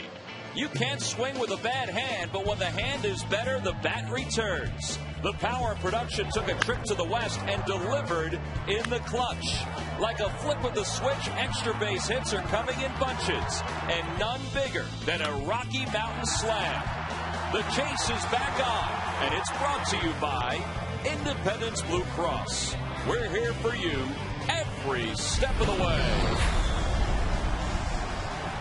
Well, Chase in the last 10 games, 368 with 13 runs batted in. He's had a heck of a start to his September. Phillies are half a game up in the National League East since because the way Chase has been swinging. Ryan Howard's starting to swing a little bit better. And overall, the Phillies have hit double digits in hits in each of the last 3 games. Yeah, well, when they start getting the double-digit hits, good things are happening. Gotta like the way Ibanez is swinging the bat. 1-1 the count to Morrison. Well, one of the things about J-Ro, and hoping that he's not going to be out a long time, it seems that he was just starting to really make solid contact, find his stride. And then once you get back in again, if it's too long, it's like starting all over. Well, tightness in the right hamstring. I mean, it's a good news, bad news thing. He'll be day to day. They have an off day tomorrow. Maybe they can work it to the point where he can play this weekend. His wheels are important, and obviously the calf strain that he had 2 different times this year hampered him.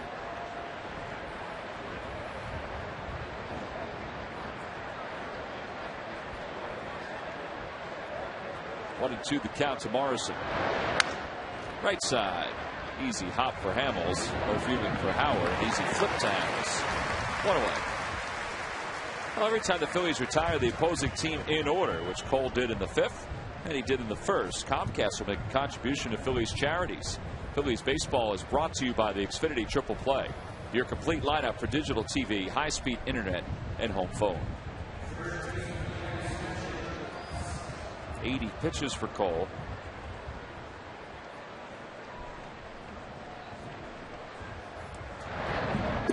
Looks like he's averaging about 15 per inning.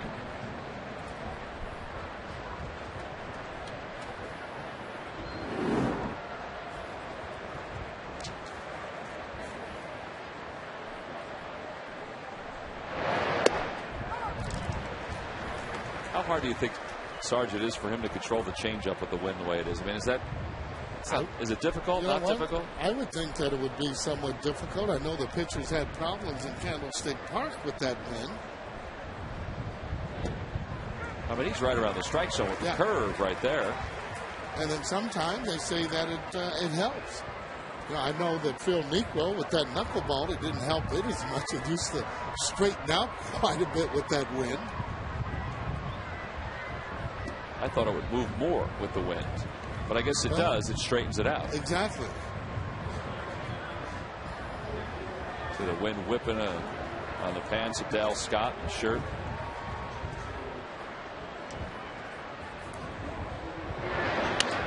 Liner to left, and it's hooking foul.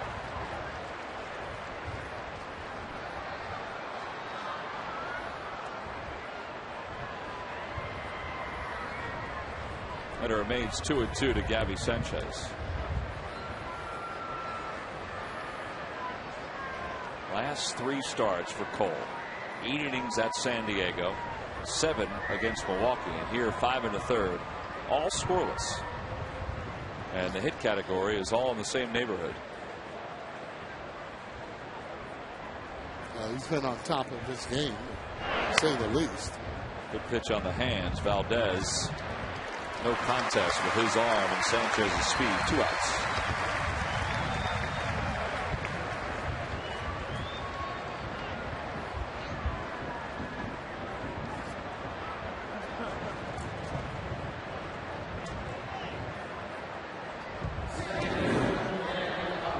Kind of surprised that Hanley Ramirez is not playing tonight. One of their better hitters. Hearing that he just has a day off. guess they figured his 14-game hitting streak came to a close last night, so they can give him a day off now. I was a little surprised, though. You want your better players in when you're playing the first place team.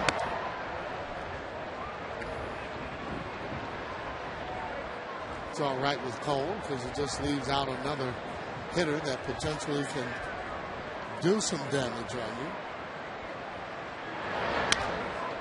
Polanco, a step to the line.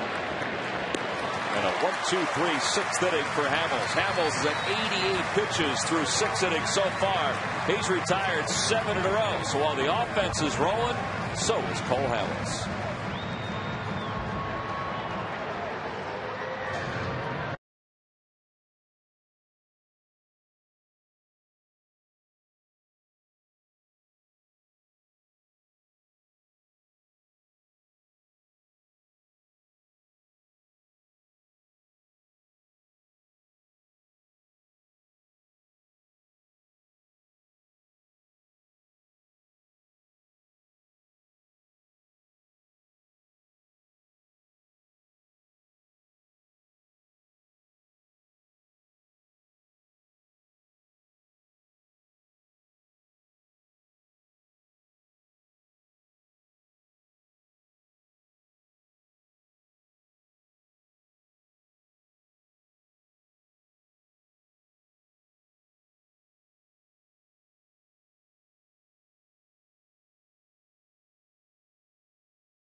By Thomas Jefferson University Hospitals. Call 1-800-JEFF now. And by Suzuki and the new Kazashi midsize sports sedan. Suzuki, the power of engineering. First time since the 27th of July that the Phillies have scored 9 runs for Cole Hamels. They haven't done it often at all. Score runs for him. Nacho Libre's in the house, Sarge. Little Phillies twist to it. Okay. Jose Seda is the new pitcher for the Marlins. He pitched earlier in the series. 1 run, 2 hits, no outs recorded in his first outing against the Phillies. Sarge, we talked about the success of Ryan Howard here in September. How about the success of the Phillies in the month of September? I mean, you think about under Charlie Manuel how well they played in September. I mean, they're up there with the Yankees as far as the best records in September over the last 3 or 4 years. Well, you're right about that. They have the confidence that they can play well in September. And it looked like to me they were waiting for this month to be able to take off. All the guys now are really starting to respond and hit the ball the way that they should. And if they can continue to get the pitching, it should make it a lot easier for them. You see the winning percentage for the Phillies in September compared to the Yankees. I think it says a lot. It says a couple things. A, they've had good teams, but B, that they've been very resilient during September. And some of those games, let's face it, they have to really get after it to get in the postseason, and they did just that. Ibanez hits it in the air at a shallow right. On another night, it might not be in shallow right. So what a way. Well, and the carryover is successful Octobers. Oh, that gets you into the playoffs. And one thing you want to do once you get in September, you want to start to roll. You want to be hitting that ball where it takes you right into the playoff, right into the World Series if you can. Guys that are in slumps don't usually start to hit at that time of the year, but it's a great time. It's a great time, and the Phillies have enjoyed some great success. Not only success here at the ballpark, one sellout after another, but success in October. 114 consecutive sellouts, including tonight. And that streak doesn't look like it's going to end anytime soon. Yeah, one of the things, too, usually you win and easy to win when you have guys that are having career years. It's just been just the opposite. Towering fly ball to center. Cameron Maben walks in and under it. And he makes the catch for the second out.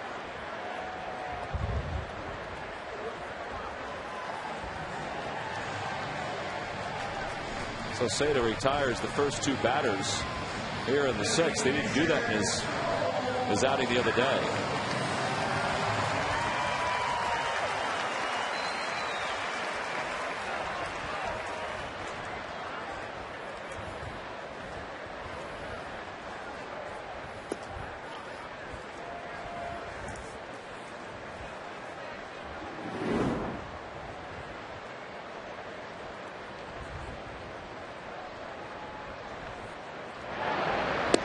Outside, 2-0 to Cole. Cole has an infield single tonight, a run scored. I gotta tell you, the Florida Marlins, they have some very tall pitchers. Does that scare you? And they throw hard. Well, you can see what they're trying to do for their future. Again, you can't win without having good pitching.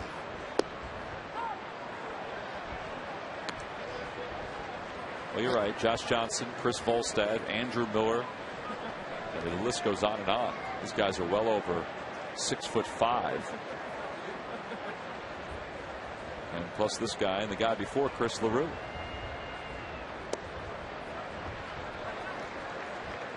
Here's Volstad. Volstad is 6'8". Andrew Miller, the starter tonight, 6'7". Josh Johnson, 6'6". Hamels off the end of the bat.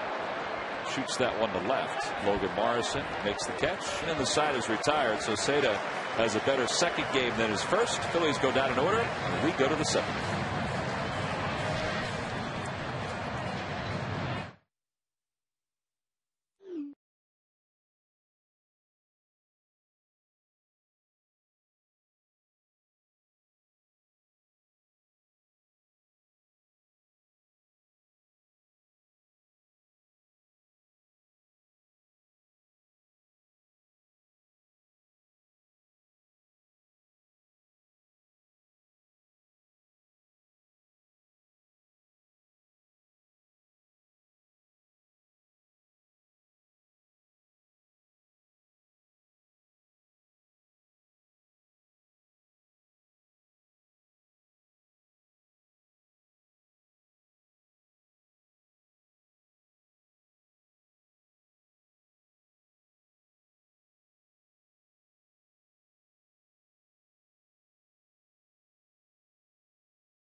Well, Phillies almost scoring at will here tonight in this game and have built up a nice little 9-0 lead. Look at those numbers they put up early. They finally had a scoreless sixth inning. Ryan Howard, another home run. 3-run shot to left center field. Chase Utley with a big ball game. Jimmy Rollins left in the third with tightness in the right hamstring. That's the only negative so far tonight. And Cole Hamels just keeps rolling along, Tommy, with all these scoreless innings. All these scoreless innings for Cole. He's up to 24 consecutive scoreless. And he has solved Mike Stanton, at least through the first two at-bats. He has struck out swinging both times. 2-0 the count.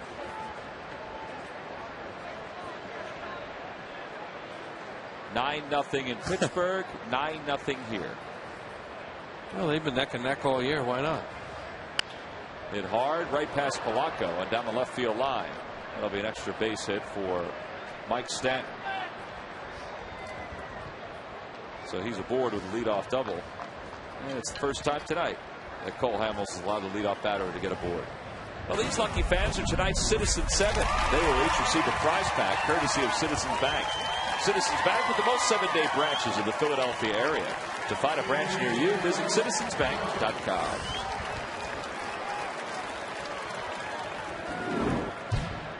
Nobody out. Runner at second. Wes Helms is the hitter.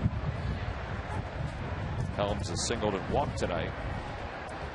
Cole has been ahead of him both times, but he hasn't been able to finish him off.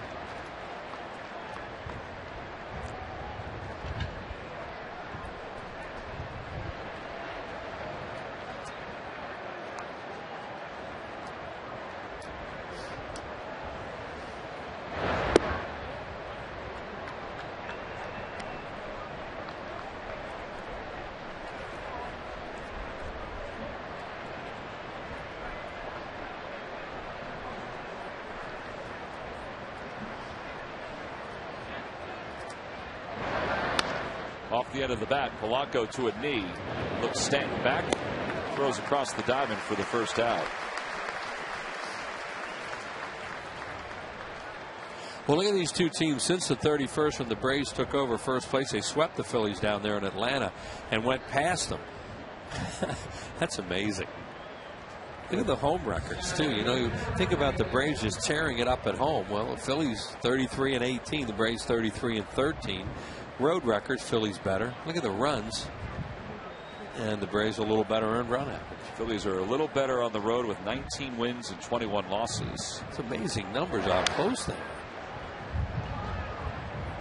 Phillies were in first place in Atlanta in that series, and then they get swept and wound up, what, 2.5 out when they left, I think, or a game and a half. And then 7 was the worst they've been. The worst they've been in the loss column, too, was 7, I think. Or was it 8? Might have been 8. Yeah. That's a lot, you know, to make up. Of course, the Braves were in the same fix with the Phillies early on when they were playing so badly and the Phillies were so hot right out of the chute, and they made that up. So these two teams just seemed destined, as that was not a swing, just seemed destined for a head-on collision here soon. Well, they have 6 games coming up against each other. 3 in Atlanta at the end of the year, but 3 here before that. 1 ball, 1 strike, the count to Cameron Maybin. Hit that one off his leg, and it's 1-2. He's got 9-0 lead. You see Cole Hamels is out there pitching like it's 1-0. First of all, that's the right way to approach it. Look at that. Most consecutive scoreless innings by a Phillies non-reliever since 2002 when Randy Wolf had 27. Larry Anderson had a long streak for the Phillies as a relief pitcher. 30-some, I think, right? J.C. Romero had 28 in the third. That was a carryover from one season, 2007 to 2008. It's almost like Cole Hamels doesn't want to give up a run.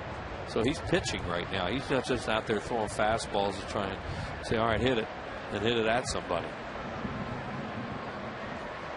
2-2 the count to Maybin.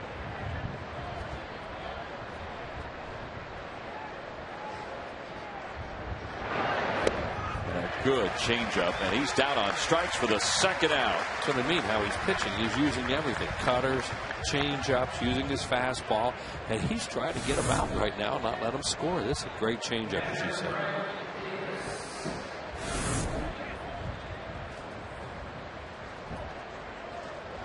Well, he has 2 outs now in the 7th. 99 pitches for Cole. Yeah, he'll probably get him out of there after this inning. They have bullpen problems, but they should be able to cover 2 innings. Off the inside corner. 1-0 to Davis with Scott Cousins out in the on-deck circle. Marlins have bullpen action again. There's Cousins.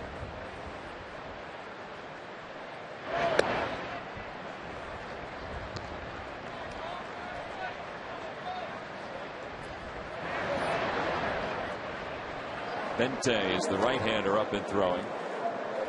Good splitter. Saw him the game the other night.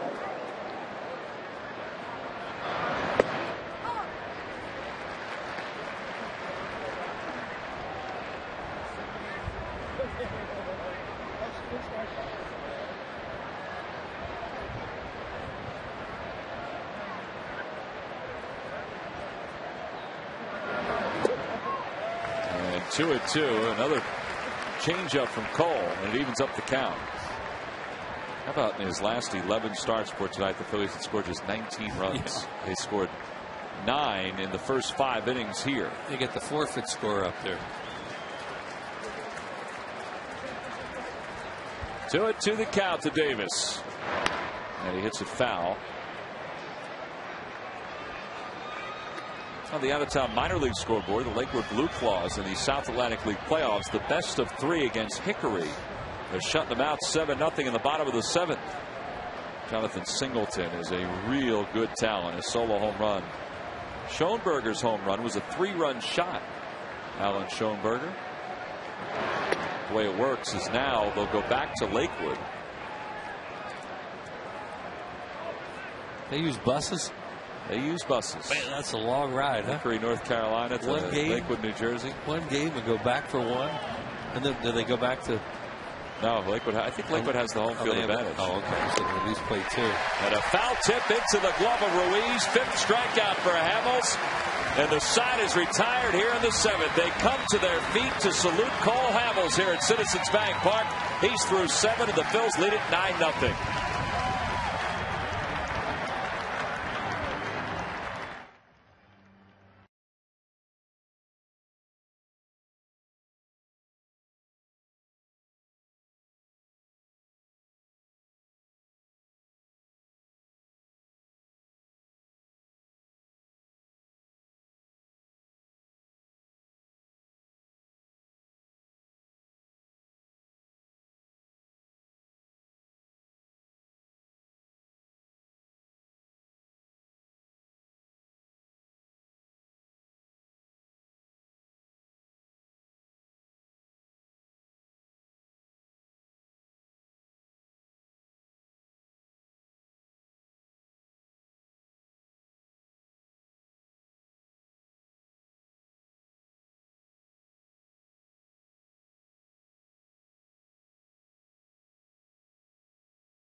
And we get the fanatic out of the way. What 2 players were the first Marlin All-Stars selected in 1993? I think I've won them because this guy kept them competitive the whole year, even though they were an expansion team. He came over from the Angels, right-handed reliever Brian Harvey. You are correct. Brian Harvey is one now. What about the other one? I don't know the other one. Probably somebody really easy. Well, He was on a lot of teams. A lot of teams. And he was good. He thinks he's a Hall of Famer. Jay Victorino leads it off. Infielder? Outfielder? At times, infielder. At times, an outfielder. And he thinks he's a Hall of Famer. Oh. Is he a little bit of a problem child for some teams? It depends. Larry Anderson said he's a great teammate. Gary Sheffield. Gary Sheffield is correct. Thank you for the hints that I never got. I knew Harvey right away, though. You know I did. Yeah, you reacted right away. Yeah, there they are. I didn't know Gary Sheffield. Gary Sheffield, third base. Oh, he played third. Wow. Yeah. Log back on to Phillies.com to find out if you're the winner of a Phillies prize pack. Thanks for playing Dodge Stump the Fans. Jay Victorino leaves it off here in the bottom of the 7th. Phillies lead it 9-0. Victorino hits it off the plate. Charging Helms. Bare hands. Nope. It touched his bare hand, but it trickled right on by him. That'll be an infield single for Victorino. Phillies do have the bullpen up. You figure Cole Hamels 7 with the 9-0 lead. Here's Helms. He can't quite get it. He's got a barehanded. That was the only way he could go. And Cole Hamels did exactly or even more what they wanted, and the Phillies got what they hoped was later in the game they would be able to go to the bullpen, use Nate Robertson there or somebody, and they have a big lead where they didn't have to sweat it. And that's exactly what happened here tonight. Polanco takes a fastball down and away. It's 1-0. The nightmare would have been if anything happened with Hamels, if he had an off night or something where he had to leave the game early. They were really going to be in trouble out there tonight. Well, that's why they had Kyle Kendrick out in the bullpen, just in case he would be the long reliever. Mike Stanton calls off Dan Uggla. 1 away. Well, here's the night for Cole Hamels in a synopsis. Just another great night for him. That was a tremendous cutter. He threw to Stanton, a high fastball. Used all his pitches, even mixed in a few curveballs with fastball, cutter, and changeup. And they got him a lot of runs. And you get a pitcher like Cole Hamels, runs, and he'll absolutely coast. And that's what he did. I think what you said, too, we saw it early on. He was throwing everything. He was good tonight. And those runs, made him 10 foot tall out there. And I really liked the way he went after him in the top of this inning because he didn't want him to score. Lead off double, and he stayed there. Ooh. Where did that ball get Chase? Back of that. Back. It was in his back, I hope. He didn't like that, boy. No, not when you're up 9-0 and everybody's swinging like this. That's going to be interesting now. The Phillies are going to bring in an ex-teammate of the Marlins. That looked like it hit him in the back or, in the neck. I don't know. Anytime a pitch goes like that, hit him in the back of the shoulder. Yeah, shoulder, like collarbone. Shoulder blade. You took a look out there because when it's 9-0 and a guy throws one in that area, you always wonder, whoa, he's swinging too hard at him tonight. They want to move our feet. So the Marlins last week get into an altercation in a big way with the Washington Nationals. That was one of the worst brawls you'll see. And they don't know enough about this. Say didn't know his makeup. Is he a guy going to come in and buzz you? That sort of stuff. There's no history. Ryan Howard lines it to right. Stanton plays it on the hop. Victorino's being held at third. He goes right through the stop sign as the throw goes to second. And he coasts home. 10-0 Phils. See, that was professional courtesy there. What Sam Palazzo was doing, as you said, held him at third because you're up by 9-0. Now, of course, they just hit your guy, too. So, there's all kinds of things there. But that's why he would have held him, I think. Well, 6 RBIs tonight for Ryan Howard. That's a heck of a night. A 6 RBI night for Ryan. 2 in the first, 3 in the fourth, and an RBI here. So he has 6 of the 10 ribbies for the Phillies. And Edwin Rodriguez is going out to the home plate umpire, Dan Iasonia. This is going to be at least a double switch as Jay Bente is coming in. So we've got a pitching change. We might have a position change as well. We'll let you know about that when we return.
Host your next corporate or social event at Citizens Bank Park. The ballpark offers a variety of unique spaces and on-site catering. It's available year-round for many type of functions, both large and small. Take advantage of all the ballpark has to offer. Tours, message board usage. Call 215-218-5100 or visit Phillies.com/special events. Well, the double switch for the Marlins, where the Phillies leading at 10-0 here at the bottom of the 7th. The double switch not only includes a new pitcher, but also a new receiver. Mike Rivera is the new catcher, and Jay Bente is the new pitcher. This is his 6th ball game. Right-hander out of Purdue. A 4.91 earned run average. 9 walks, 8 hits, and 7 1/3. So he'll come on with runners on first and second, and 1 out.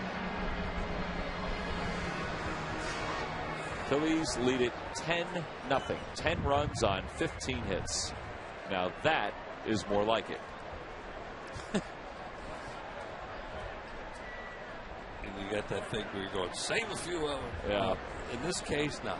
It's nice to just see him go up there and get a little bit loosey-goosey the last few games and score some runs.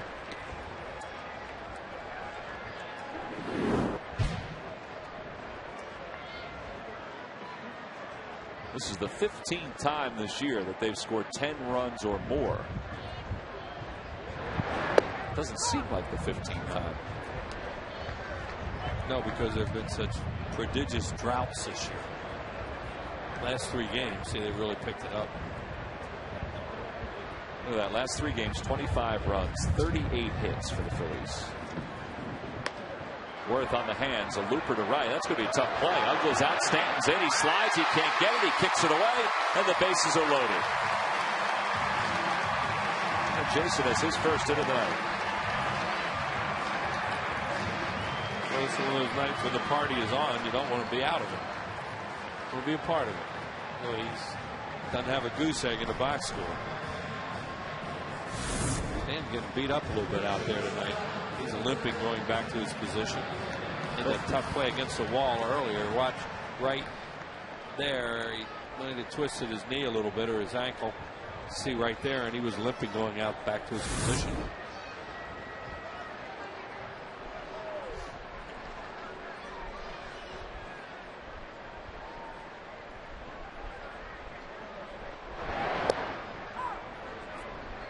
That splitter came right back over the plate. Valdez takes it for strike 1. 0-1 the count. And I saw this guy the other night. I know he throws a lot of splitters and that he has a good one.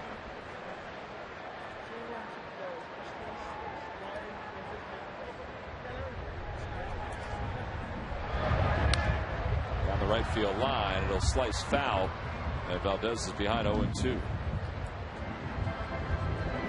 Valdez came on earlier for Jimmy Rollins, who had a couple hits and a run scored, but felt tightness in his right hamstring. And this is the 3rd at bat for Valdez. He's 1 for 2.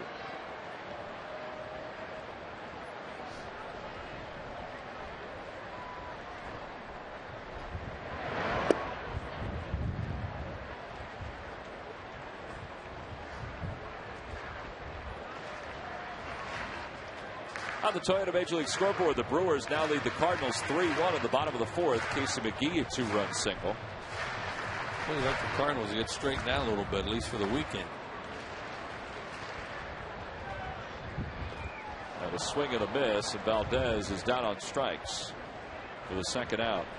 Well, you figure, as we said, with their pitching, that they should be able to figure something out for this series coming up against the Braves. Well, they have Carpenter and Wainwright, and Wainwright Carpenter, I think, set up for the first 2 games. Right, Garcia's pitching tonight. Raul's had a good night. 2 hits and 3 at bats. He's also walked tonight.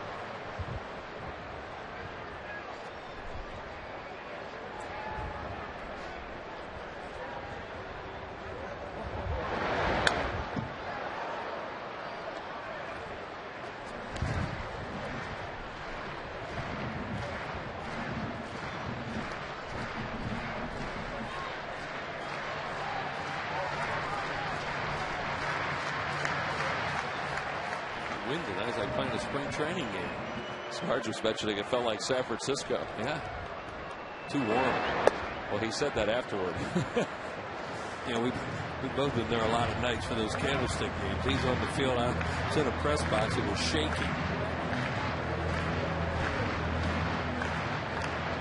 1 ball, 1 strike. The count to Raul Ibanez with the bases loaded here in the bottom of the 7th. And he threw that splitter. It was up, but it was a strike, and it's 1-2. Sure, they're taking a long look at this guy right now because they've had tremendous bullpen problems this year, have the Marlins, and that's a pretty good split, and it's a strikeout pitch. Or at worst, if he has it down, a ground ball. Really hard to get that pitch in the air.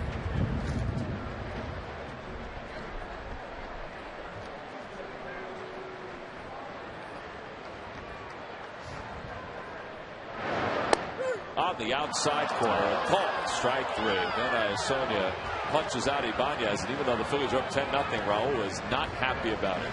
He leaves the bases loaded. The Phillies get a run. We go to the 8th. It's 10-zip Phils.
Drink of the Phillies by McDonald's, introducing strawberry, banana, and wild berry real fruit smoothies. Try a small for just $2.29 only at McDonald's. I'm loving it. By the Pennsylvania Lottery, play Jumbo Bucks. This month's new instant game for the Pennsylvania Lottery. You must be 18 or older to play. Please play responsibly. And by Thomas Jefferson University Hospitals. Call 1-800-JEF-NOW. Top of the 8th, and some changes for the Phillies. John Mayberry Jr. is in right field. He'll take over for Jason Worth. Ross Glode moves into place first base, and Paul Hoover settles in behind the plate. And he'll catch the pitches of left-hander Nate Robertson, who's on for Cole Hamels. This year, Robertson with the Marlins 6-8, a 5.45 earned run average, 111 hits and 102 thirds. Pitched a pretty good game here and beat Cole Hamels 2-0. I think it was in a game earlier this year. One of those games where they didn't get anything for Cole, and Robertson pitched deep into that game. Said it felt like a spring training game with a wind. Now it just turned into one. Let's see where these guys are hitting. Well, this cool breeze must make the Fanatic feel pretty good. He just did a dugout dance. And now he's going to take some photos. And Robertson delivers a strike to Mike Rivera, who just entered the game an inning ago as part of a double switch. 0 for 4 this year.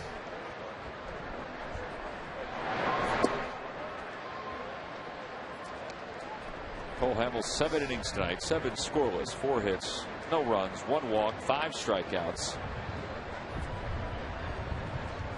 25 consecutive scoreless innings.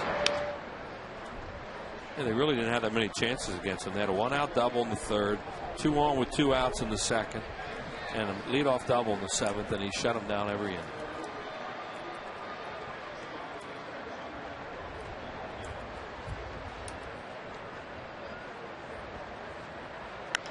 In the air to left.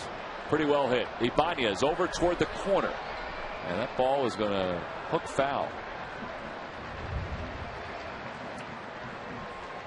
Well, in case you're scoring at home, Paul Hoover's going to bat cleanup. Nate Robertson's going to bat in the 5 hole. Ross Glode will be the number 8 batter for the Phillies. And John Mayberry Jr. is batting 9th.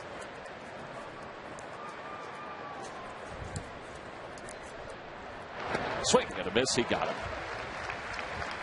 3 straight strikeouts for Phillies pitching. 1 away here in the 8th. Nate Robertson gets a strikeout. Oh, that looked like a sinking fastball of some kind. It was 88, 89 on the board. You know, didn't dive. I don't know. We haven't seen much of this guy. That was off the end of the bat. Utley hustling over toward the line. Can't get there. Okay, he almost looked like he knocked it on a bounce to Mayberry to make sure Bonifacio stayed at first. Hey, if you're 30 years old or older, here's your chance of a lifetime. From the 19th of January till the 23rd next year in Clearwater, Phillies Fantasy Camp will take place. Call 610-520-3400. There are only a few spots left, so if you're interested in going and get some instruction from Greg Luzinski, Jim Eisenreich, The Wild Thing, Mickey Morandini, Larry Anderson, again, call 610-520-3400. Tell you all about Clearwater while you're down there. They know where to go. They're vying for the tennis capital of the world. Clearwater? That's what I understand, yeah.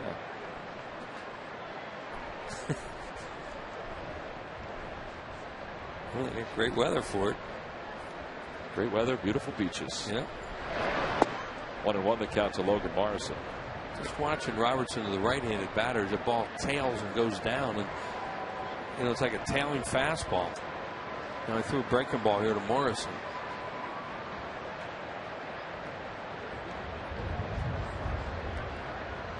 Guy had some really good years. That's a wild pitch there. He had some really good years in the American League for the Tigers. Yeah, his overall career record, counting his games this year with the Marlins, 56 wins, 77 losses, 4.88 ERA. He was traded from the Tigers to the Marlins on the 30th of March. And the reason for that is because the Tigers just had no space for him. And if they had, you know, put him on waivers, he would have been claimed, so they traded him to the Marlins. All those years with Detroit, which included a world championship. He and Placido Polanco were teammates on the Tigers, or excuse me, American League pennant. They were teammates on an American League pennant team that lost to the Cardinals. He had all those years in Detroit. Now this year, he's gone to the Marlins, the Cardinals, and the Phillies.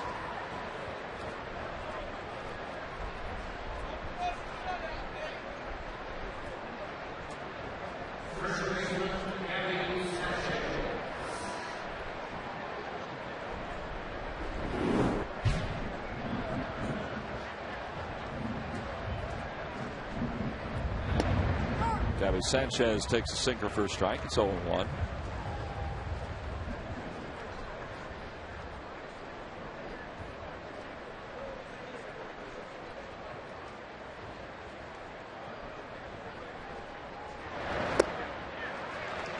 That was a changeup.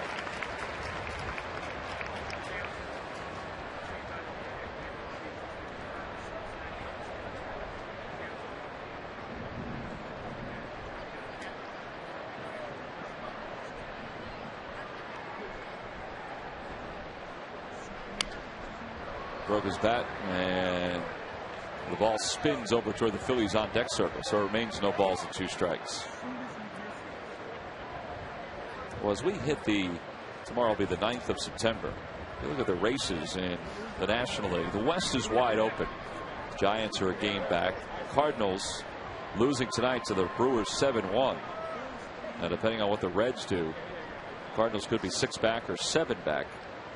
Over in the American League, the A's are 7 back of the Rangers in the West, and 2 games under 500. Meanwhile, the Central, the Twins and the White Sox are battling. The White Sox are 4.5 back. They've won 7 of their last 10, but Minnesota's won 8 of 10. And then in the East, the Red Sox are winning tonight. Man, they gave up a lot of runs and a lot of loud runs last night to the Tampa Bay Rays. Red Sox need to win to stay within reach not only of the Rays but also the Yankees, who are a game and a half up. And the Yankees already won today against the Orioles 3-2. So I guess what I'm saying is that there are some races. They're just not as tight right now as the National League East in a lot of places. For a while there, and it wasn't that long ago, the only blowout race was in the American League West.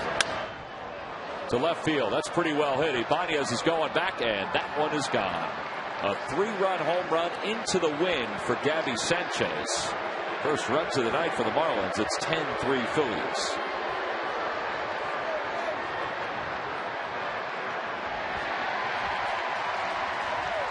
'17th home run for Sanchez. 76 runs batted in. Give you a little example there of why Gabby Sanchez having the year that he's having. The guy has a quick bat. He's strong. Looking at a fastball that was down a little bit. He went and got it. And it was, a little bit in, though. You see him pull his arms in. He didn't have to go far to get to that one. He hit a screamer out of the ballpark.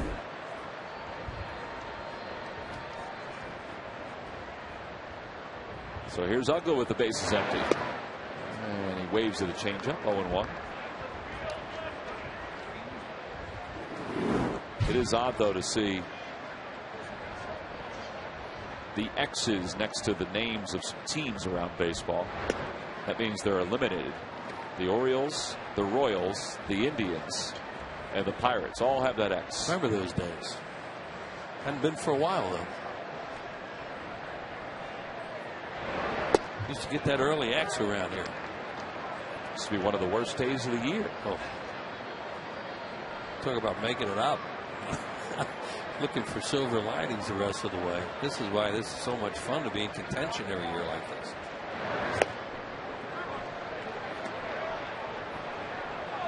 Crowd's getting a little restless now.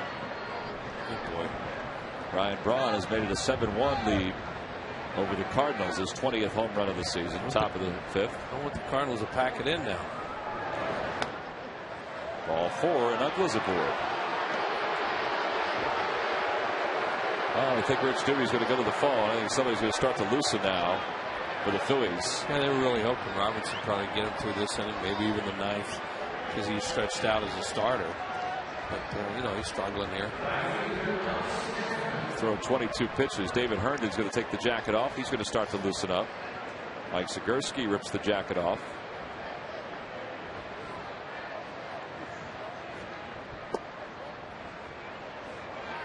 And Paul Hoover's going to walk the ball out to the mound.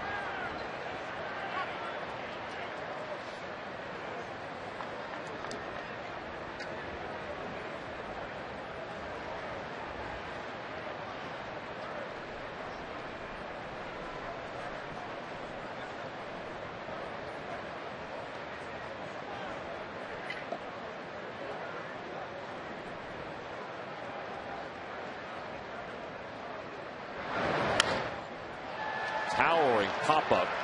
Foul territory. Hoover and Polanco are there, and Paul tries to make a basket catch and can't hang on.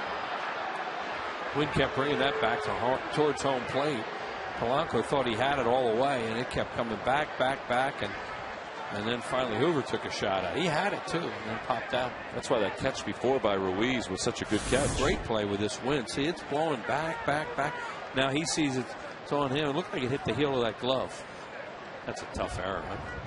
Yeah, they've scored an error. Usually they'll do an error or no play, and they scored an E2. That's a really tough error. And I mean, Stanton has a little life.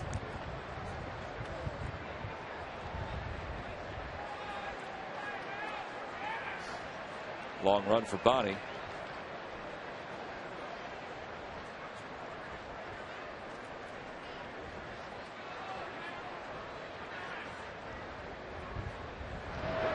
Swing and a miss. He got it with a changeup. Second strikeout for Robertson. 2 outs.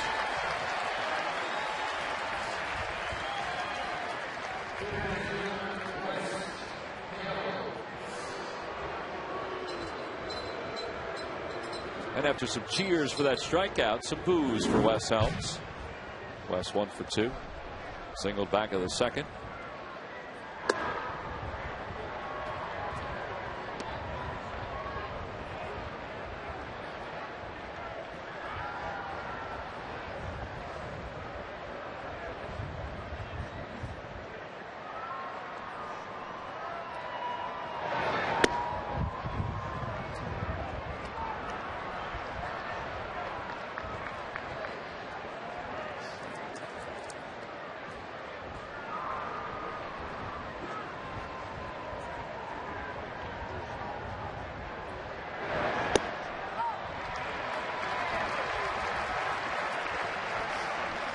This will be the 30th pitch of the inning for Nate Robertson, as it's 2-1 to Wes Helms.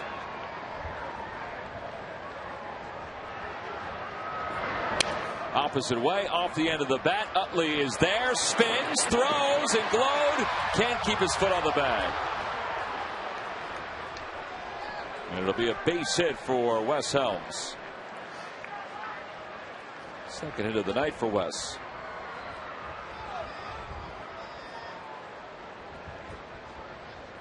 I know they're thinking down there right now. Another long ball, and it's 10-6.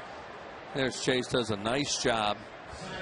But, Ross Clough can't stay on the bag, and then Helms make sure they don't have any injury there. They're ex-teammates. Stay with him for another hitter. Maven has a hit in 3 at-bats. This is the 8th man to come to the plate in the inning for the Marlins. They've scored 3. And it's 1-0. Yeah, 10-0. They thought we can get Hamels out of the game and we could suck up 6 outs out of the bullpen. A little tougher than they thought right now. Should be able to get 6 outs with 10-0 lead.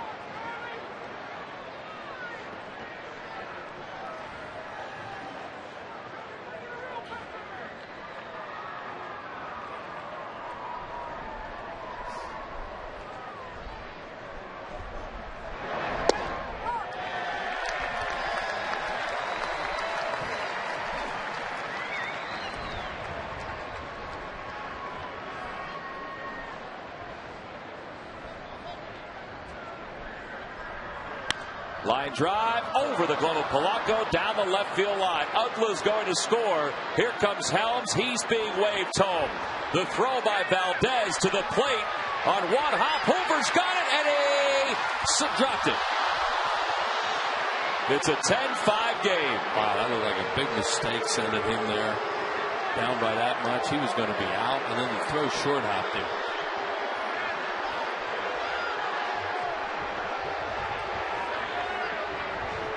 He took a pretty good hit from Helms. Yeah, well, he couldn't get set. When you get short hop like that with a throw, you got to try and catch it and you're defenseless. Here's the throw to Valdez. He's got him by a lot. But watch the short hop right there. Now you got to catch it, and he never did catch it. And there's the ball. Yeah, he never catches it right there, so he never has it. And here comes Charlie Manuel. That's going to be it for Nate Robertson.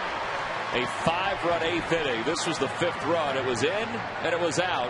And then a collision. Now you never had it. So we've got a pitching change here at Citizens Bank Park. Nate Robertson's night is complete. David Herndon is coming on to try to get the final out here in the 8th.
In with the final out. Finished the game with former Phillies All-Star closer Ricky Vitalico's analysis on Phillies Postgame Live, presented by Sloan Toyota. After tonight's game, right here on Comcast Sportsnet. Well, after tonight's ball game is not happening as fast as the Phillies would like. The Marlins have scored 5 runs here in the 8th, and they've cut this lead to 5. It's 10-5 as David Herndon comes on to try to get the final out here in the 8th. His 41st game. He's 1-3. An earned run average of 4.15.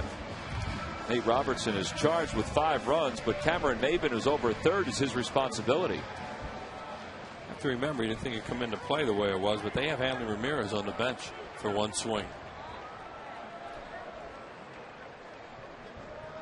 Scott Cousins is going to pinch hit here. There's Maybin over a third. Yeah, they've used Luna. Now they use Cousins, but they have Ramirez and even Chad Tracy, who's got some pop.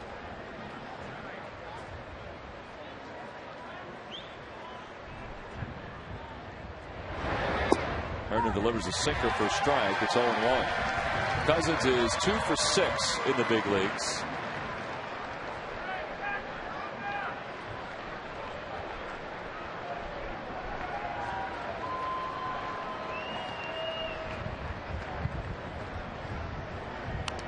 And it's 0-2.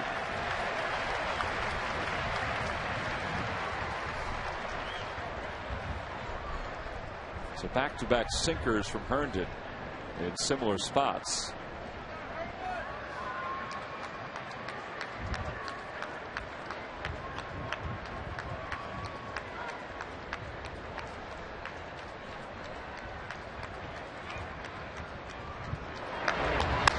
Opposite way. That's a fair ball over the third base bag. Another run scores.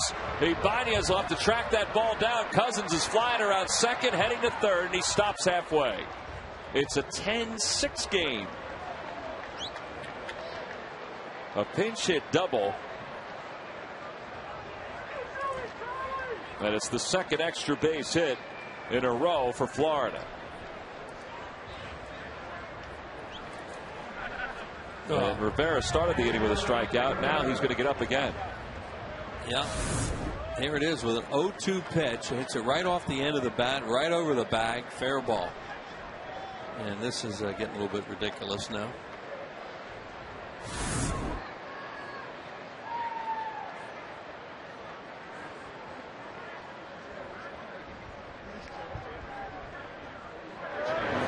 Rivera swings at the first pitch, a grounder to second. Chase has it. Crow hops a few steps, and the inning is finally over here at the top of the 8th. 10 men came to the plate. The Marlins scored 6 runs. They left 1 in scoring position. We go to the bottom of the 8th. It's 10-6 Phils.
bottom of the 8th, and it sounds strange, but Phillies are going to be looking for some insurance runs. They were up 10-0, and the Marlins scored 6 runs in their half of the 8th inning. So Baden-Hoff in his 42nd game, first time he's appeared in this series. 2-5, a 3.95 earned run average. He's been kind of a workhorse for the Marlins of late. And he will face Ross Glow, John Mayberry, and then the top of the order for the Phillies. Phillies with 10 runs tonight built a 10-0 cushion behind Cole Hamels, who went 7 strong innings. But Nate Robertson, kind of a rough night tonight. He went 2/3 and allowed 6 runs on 4 hits. So here's Glow hitting for the first time. And he takes a fastball outside.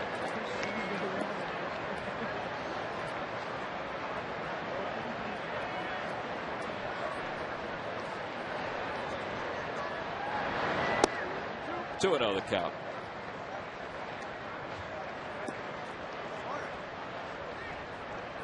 Glow filled in well for Ryan Howard over at first base, and he's put together a pretty good year. And he's trying to find his swing again after being on the disabled list.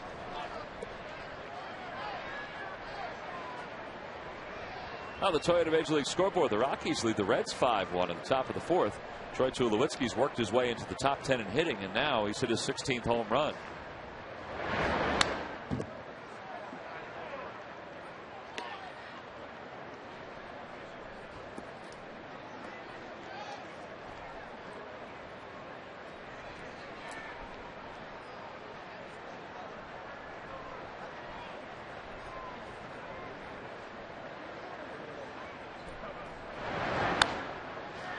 A flare foul up toward the Hall of Fame club. Glow this year, and this is not a pinch hitting appearance, but he has 12 hits and 54 at bats as a pinch hitter, 3 homers and 8 RBIs. It's a role that he has done very well in the last couple of seasons.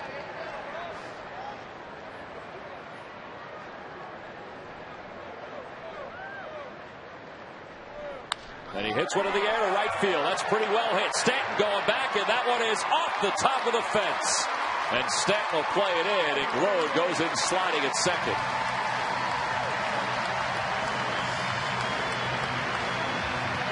Boy, he just missed a home run. And that's, you mentioned, Tom, what a great job Ross Glow had done for the Phillies till he hurt himself. And he's a very valuable player for them to get back for the stretch run and hopefully postseason. Well, that's his 6th two-base hit to go along with 6 homers, and he just missed another homer. Oh, hit right on the top of the fence. What was that, foot, maybe 2 feet at the most, that missed a home run. Let's take a look. Oh, here's this great camera. Right? Oh, right on the top. Or maybe 5 miles per hour in wind. Yeah, right in that. Whoop. So John Mayberry Jr. 0 for 2 in the big leagues this year, getting his first at-bat of the night. These are not throwaway at bats. I mean, they're not anyway for a ball player like Mayberry, who had 262 at Lehigh Valley with 14 homers. Yeah, with the state of the Phillies bullpen, and I get more runs. Yep. Let's go. They just do a 6 spot up there.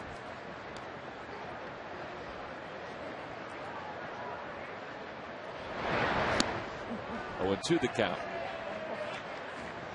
He was looking fastball, and he got the breaking pitch, the slider from Baden-Hoff.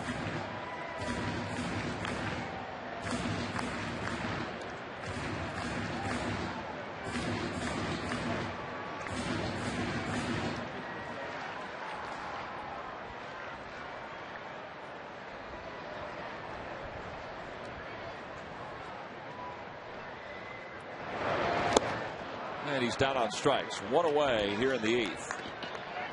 And back to the top of the order for Victorino.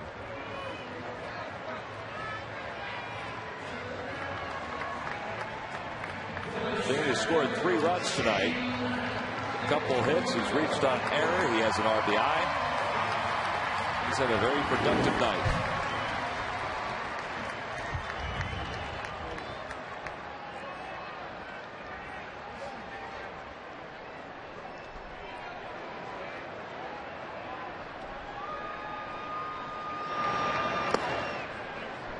Good play by Rivera.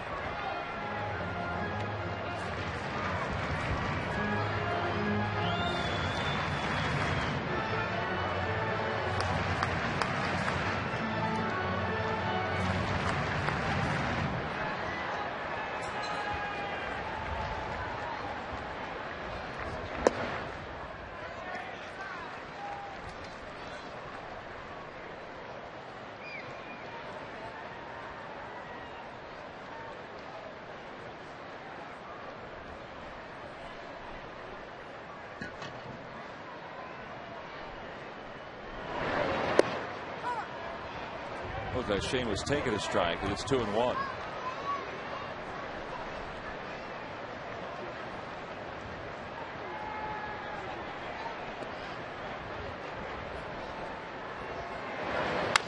Opposite way, Helms looks the runner back to second.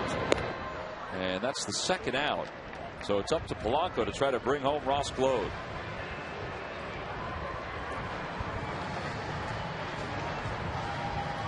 Phillies haven't scored in just one inning tonight. That was the sixth.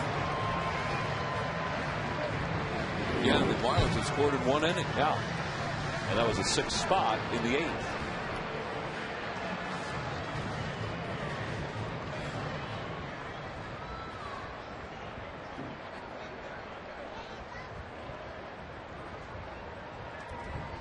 Polanco's average sits at .308.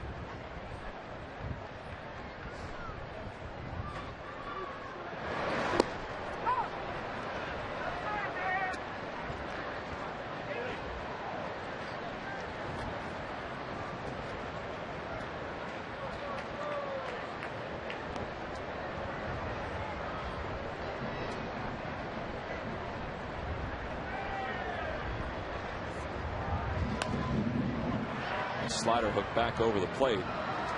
Pollard saw it late. It's 0-2.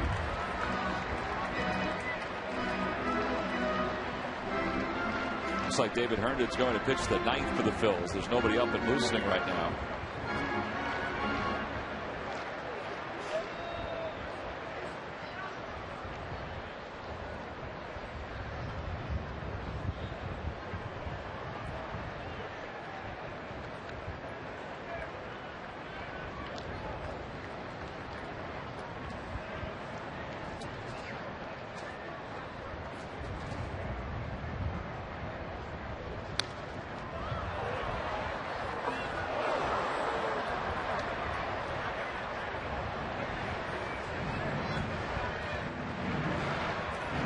Last night and earlier tonight, the Phillies were the first National League team to get to 80 wins. They were the fourth team in the majors to get to 80 wins. Says a lot for what they've done over the last 6 weeks.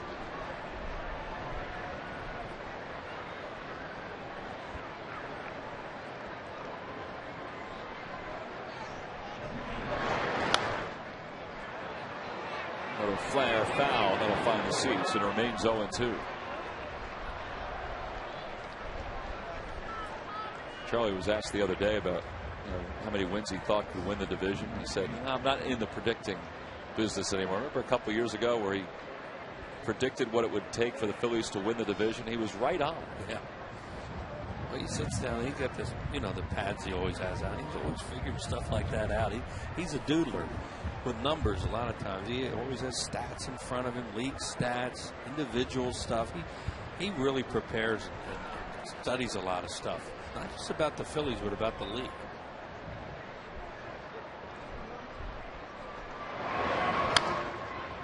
He's just a career baseball. Charlie Manuel's one of those guys that just loves being in uniform, likes to be on the field, likes to be around the players in the game. And even though it's about as stressful as you can imagine what he has to try to do down there, I think he still really loves it. 747 wins in his managerial career. Outside, 1-2. All kinds of columns and stuff today. Just looking at it, I didn't know what it was. He was figuring, I think it was wins and losses of different teams and how to get to such and how many wins you need to get to such and such a spot. He just won't say it publicly. Yeah, right, exactly. And a swing and a miss, and Polanco's tagged out to finish off that at bat. He goes down on strikes. 2 strikeouts for Badenhop. Well, hang on, everybody. We go to the top of the 9th inning. The Phillies are nursing a 4-run lead.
going into the 8th, and the Marlins scored 6 runs and 10 men into the plate.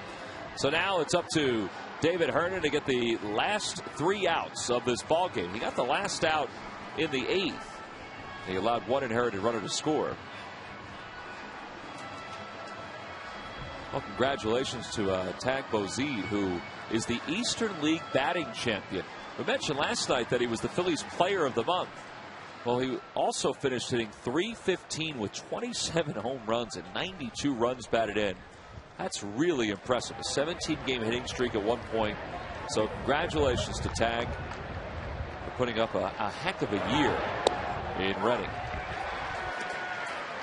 Well, the Phillies are doing what they didn't want to do tonight. They have Ryan Madson up in the bullpen. Really wanted him to have the night off. He's up and throwing. So's Mike Zagorski. Herndon trying to get through Bonifacio. It's 1 ball and 1 strike. It'll be Bonifacio, Logan Morrison, Gabby Sanchez, the top of the order. There's Madson and Zagorski.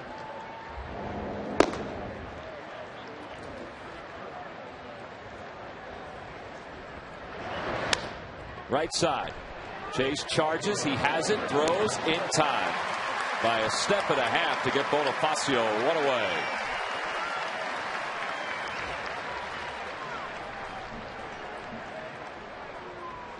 So a very important first out for David Herndon. Right, you really want to get Bonifacio out. You always want to get the leadoff man out in a game like this where there's some momentum switch. And especially a guy that can run like he can. He can get on a lot of ways, and he almost did it on a little ground ball to second. Plus, when he gets on, he's just a nuisance. Right. He rattles around your head. You're always keeping an eye on him. Take you out of the game with what you're going to throw to the plate.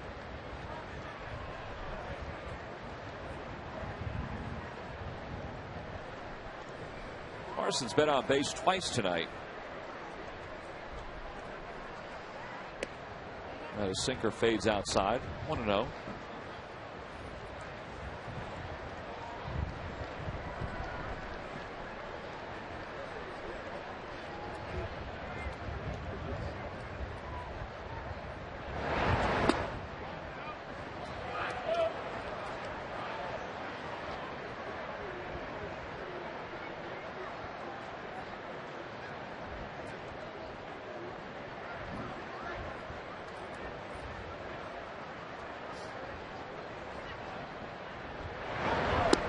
On the outside corner, got a little black, but it's 2-1. Morrison was the one at the same pitch, same spot. Guy's a good eye, even though it's black. Even though it's right. The right eye's the good one. The left eye, who knows? A little low, and it's 3-1. There's Gabby Sanchez. He got the ball rolling offensively for the Marlins in the 8th with a 3-run home run.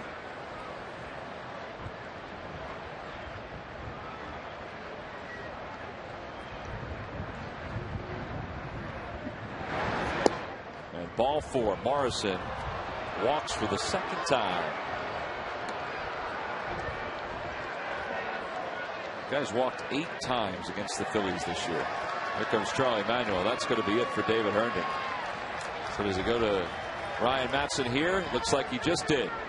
Looks like he just asked for the right-hander with Gabby Sanchez, a right-handed hitter, due up for the Marlins. So that's going to be it for David Herndon.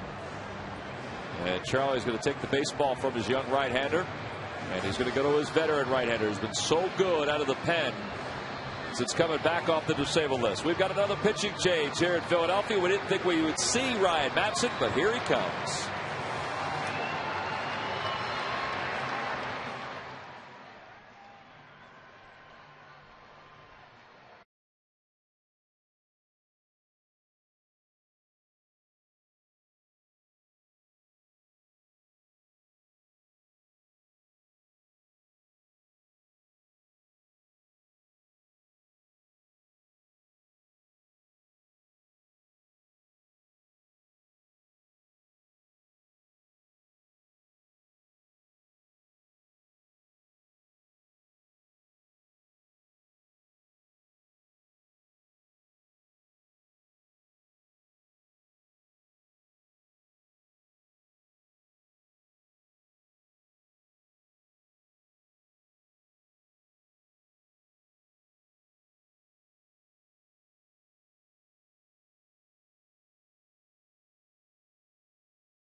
Ninth inning with one out and a runner on first. Hey, if you missed any portion of this game, it will encore tonight at 10:30 and tomorrow morning at 6 a.m. on the Comcast Network. And don't forget, after the off day tomorrow, Phillies coverage on Comcast Sportsnet continues Friday night against the Mets. Coverage begins with pregame live at 6:30.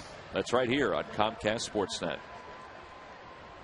And the Phillies fans were having a good time earlier in the game. They were up 10-0, the Phillies were. But then the Marlins scored 6 in the 8th, and now they've got a base runner with one out here in the 9th. And Gabby Sanchez is the batter.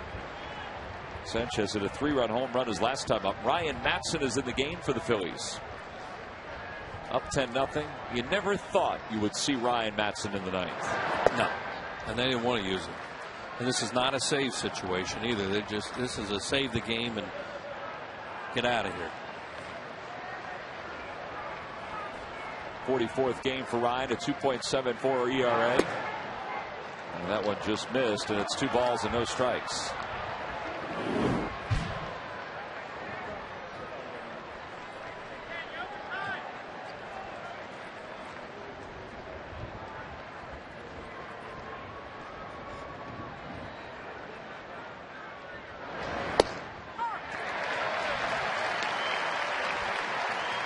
Sanchez has 2 homers now against the Phillies this year. 14 hits and 54 at bats.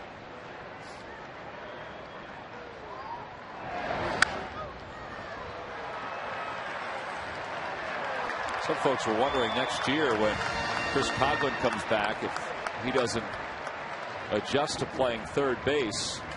You know, he's an outfielder. What would Edwin Rodriguez and the Marlins do with Logan Morrison, because they have to find a spot for him. He figures Stanton's going to be in right. Maven will be in center. Pop-up around the mound. Wilson Valdez, the shortstop, is under it. 2 outs. Anyway, they were wondering if maybe Sanchez would be trade bait during the offseason. We'll see.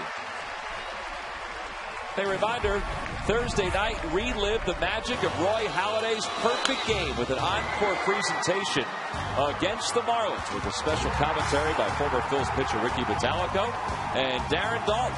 Don't miss Philly Sports Classic, The Perfect Doc, Thursday night at 8, only on the Comcast Network.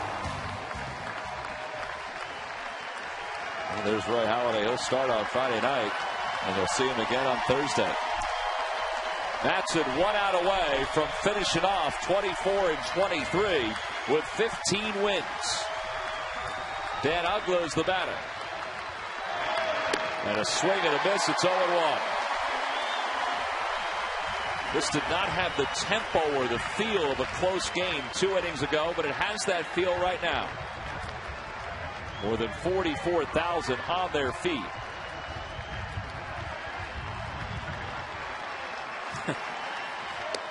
Oh, 2. Uggla's not just trying to get on base.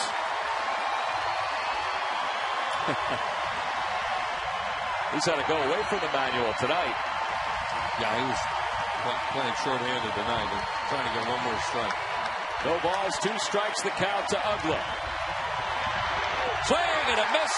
He got him. Hoover applies the tag, and this one is over. The Phillies have won it by a final of 10-6. Remain in first place in the National League East. Pick up their 81st victory and head into tomorrow's off day with smiles and a deep breath. 15-9 in the 24-game, 23-day stretch. Not too shabby. And our 2 Chevy players of the game, well, they were out of the game by the time this thing became dramatic. Cole Hamels and Ryan Howard. Cole was outstanding, and Ryan continued to swing a hot power bat. Raul Ibanez had a good night. Phillies offense overall had a good night. They scored 10 runs, hit double digits, and hits again. They win at 10-6. They take 3 of 4 for the Marlins.